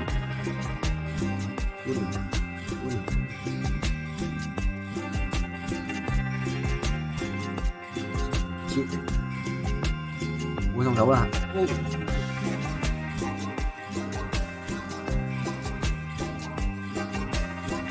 Tổng rất là mở trung tàu. Rồi 2 lần có tới gia đình, 3 lần có tới gia đình,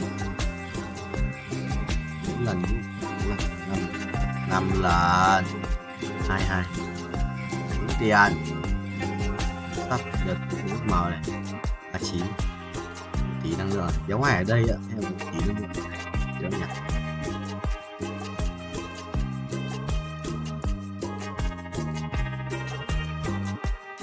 Cái gì chỉ dẫn nói nha. Tí năng lượng mà nó lên nhớ lượng vách kiếm uy lực.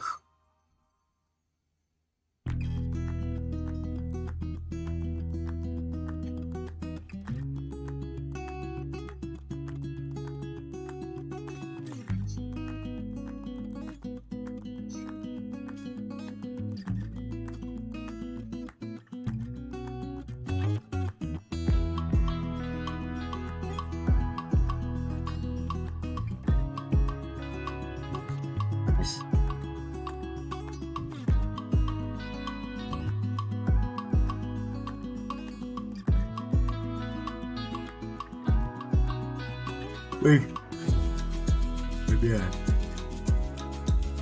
hút cút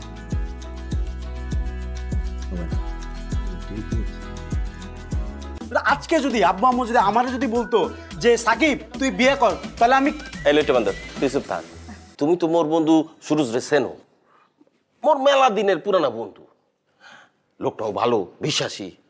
আর তার মাইয়া যে খারাপ হইবে ইয়া কিন্তু মোর বিশ্বাস হয় না। আমার ওই দোস্ত সুরজ রে মুই কথা দিছি, তার মাইয়া আয়সার লগে আগামী মাসে মগো পোলার বিয়া দিমু।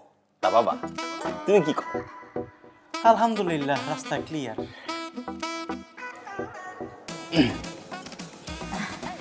তোর বাবার একটু মাথা মোটা হইলে তাতে কি হয়েছে? কথাটা কিন্তু খুব একটা খারাপ করেনি, তাই না? ভালো একটা ডিসিশন নিছে। এই বেটা ওই যাও কই? আরে বেটা বহো, যাও যাও কই? বয় বাবা বয়, বয় রাখি। মাথাটা ঠান্ডা করে বয় না, কথা বলতেছি, কথাগুলি একটু শুন। আচ্ছা, আব্বু আম্মু মন থেকে খুশিতে তোরে বিয়ে করাইতে চাইতেছে, মানে তোর মতো বলদ আমি আমার দুনিয়াতে দেখিনি। তুই যেখানে রাজি হবি সে জায়গার মধ্যে তুই উল্টা মোসামসি করতেছিস। আজকে যদি আব্বু আম্মু যদি আমারে যদি বলতো যে সাকিব তুই বিয়ে কর, তাহলে আমি এলেটে বান্দর তুই চুপ থাক। বাজান মোসরামুসরি কইরা কোনো লাভ হইবে না। বিয়া কোনো অপরাধের কাম না। শুনো, পোলাপান যখন বড় হয় বাবা মার দায়িত্ব পোলাপান করে উত্তম জায়গায় বিয়ে দেওয়া। আমার জানা মতো মাইয়াটা সুশীল ভদ্র, বিয়েটা হইয়া গেলে তখন বুঝবা, তখন আর তোমার অঙ্ক মুখস্থ করা লাগবে না। বাবার হোটেলে বইয়া ঠ্যাংয়ের উপর ঠ্যাং তুলা খাবা। অসুবিধা কি? অনেক অসুবিধা। আমি বিয়ে করবো না। আর তোমার বিয়ে দেওয়ার ইচ্ছা হলে তোমার ছোট ছেলের সাথে বিয়ে দাও। ওই যে আয়সানা কি নাম, ছোট ছেলের বিয়ে দিয়ে দাও তার সাথে। আমি পড়াশোনা করব, আমি পড়াশোনা করে পাশ করব, পাশ করে আমি হায়ার স্টাডির জন্য ইউনিভার্সিটিতে, বিদেশের ইউনিভার্সিটিতে আমি পড়তে যাব। আমি বিয়ে করব না, আমি পড়াশোনা করব। বাজান দিল্লি বহু দূর, ওদিকে তুমি তাকাইও না, লাভ হইবে না। ওই মাইয়ারেই তোমার বিয়া করতে হইবে। ফোন নাম্বার নেও, কথা কও, দরকার পড়লে দুজনে দেখা সাক্ষাৎ করো, সিন পরিচয় হও। আগামী মাসের যে কোনো দিন তুমি কত মোর এককানি কথা।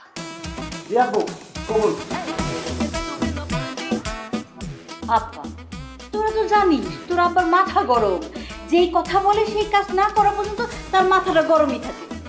তাছাড়া বাবা সবার তো আর লেখাপড়া হয় না, হয় ক?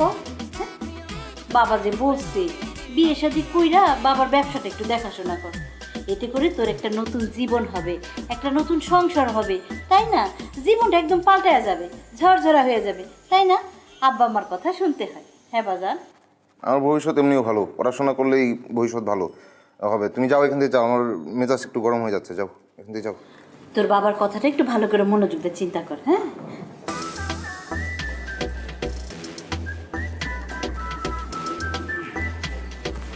ভাইয়া, জীবনে বহুত অঙ্ক মুখস্থ করেছ, এবার জীবনের অঙ্কটা মিলাও। এই যে উস্কো খুস্কো গালগুলো আছে না, চুলগুলো আছে না, ওগুলো সেলুনে গিয়ে ফেসিয়াল টেশিয়াল করে একটু মানুষ হও, বুঝছো?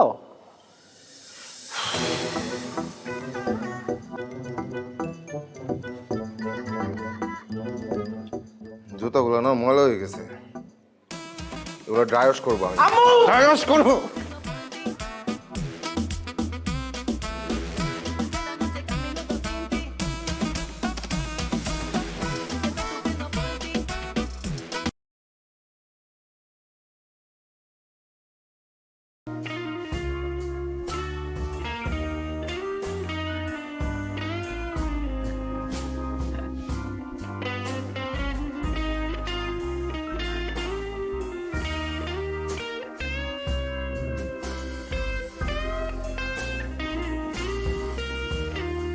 Nó bảo mình không đăng viết lên để nó để nó đăng đấy.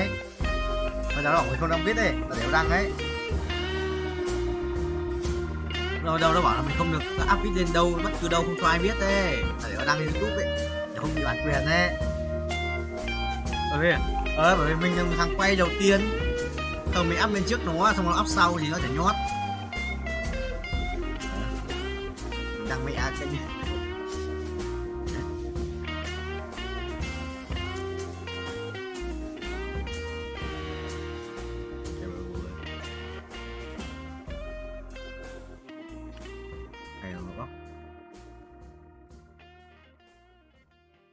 thằng này Nico Kerini Cuba, Tam Ken ba, Bạt ba, quý nhỉ? Thôi anh thua thằng này rồi. Cần đủ tiền thì lên chết rồi. 23 là vòng vàng là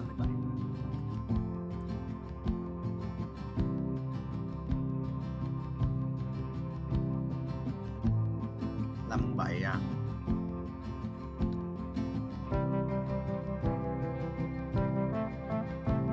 Phải sang xem đéo này.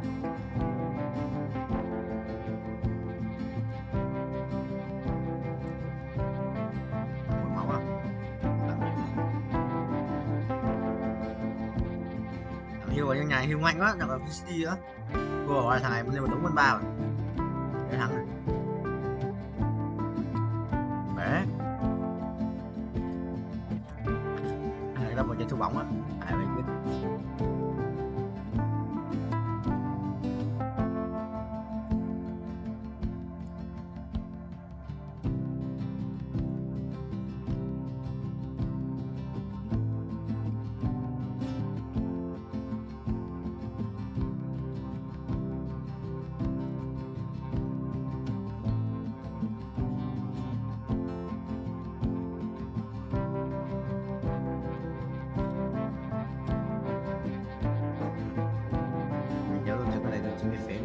Mới có trứng trong xì xì cũng hết gãi hơn.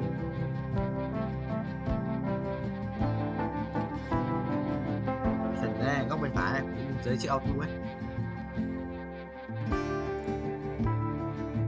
làm nhiệm vụ mà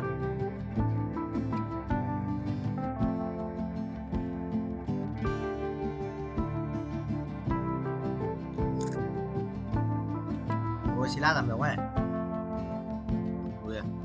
Rồi xí lát của mày á có tiền luôn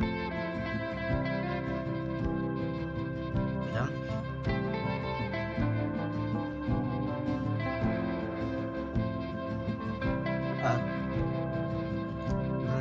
Anh nhầm có 178. Thế sao tháng rồi hỏi thằng có tiền đặt hộ nhưng không mới phải đặt xong rồi mới hoàn mà vẫn vẫn chỉ chơi mất nhưng mà sao hoàn lại được tài khoản mình vẫn phải có tiền trước mà.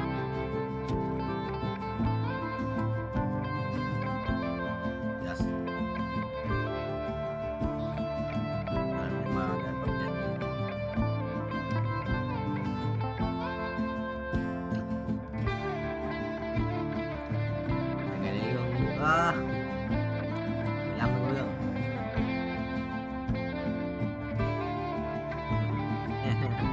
Đây ông già chết rồi. Hôm qua anh mời ông già cho 2 triệu tiền tháng 6 đéo, đáng gửi đéo đấy đồng nào tài khoản.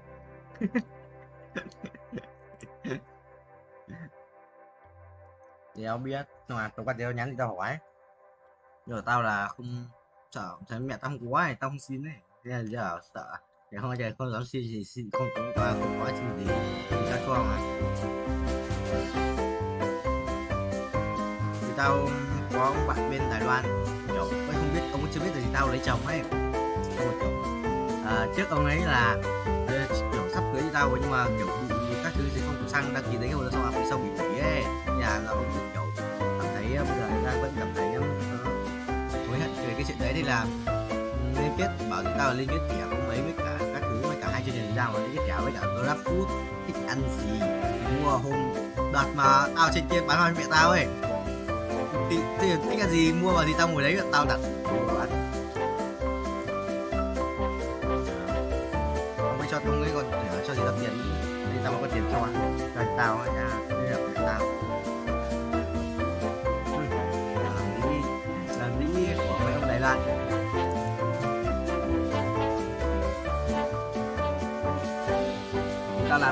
Tao làm đấy lâu quá để xem ông ấy ông thích thì ra mà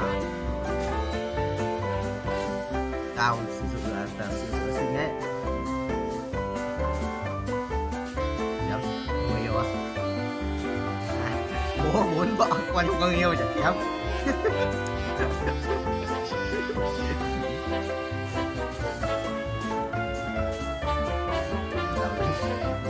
Còn có được vào thế đâu người yêu.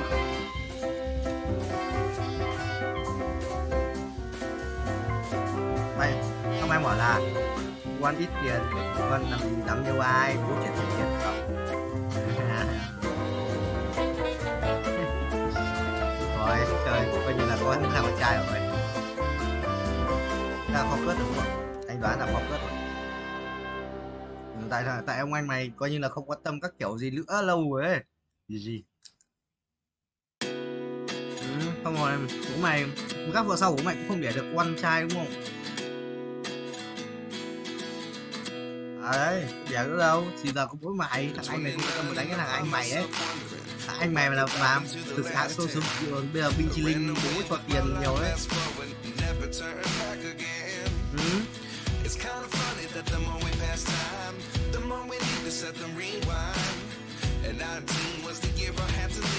Ông già tao lên trường ông già tao coi như là không. Mắc thứ hai.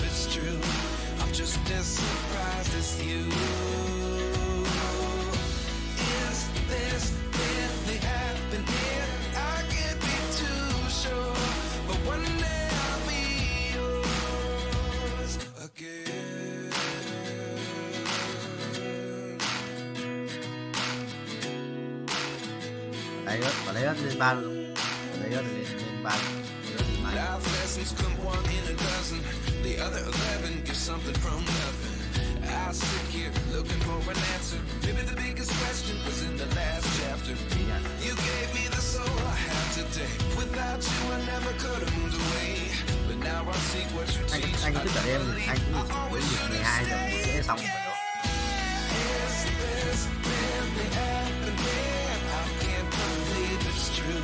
I'm just as surprised as you. Is this really happening? Giao hai mày.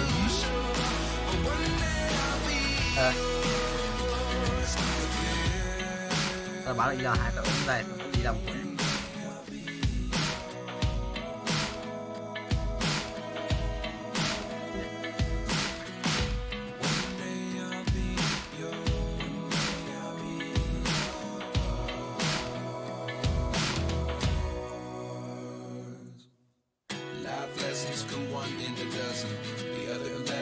Something from nothing. Life lessons come one in a dozen. The other 11 give something from nothing. Life lessons come one in a dozen. The other 11 give something from nothing. Life changes just open the door. One in video này. Báo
hết nước là được mà.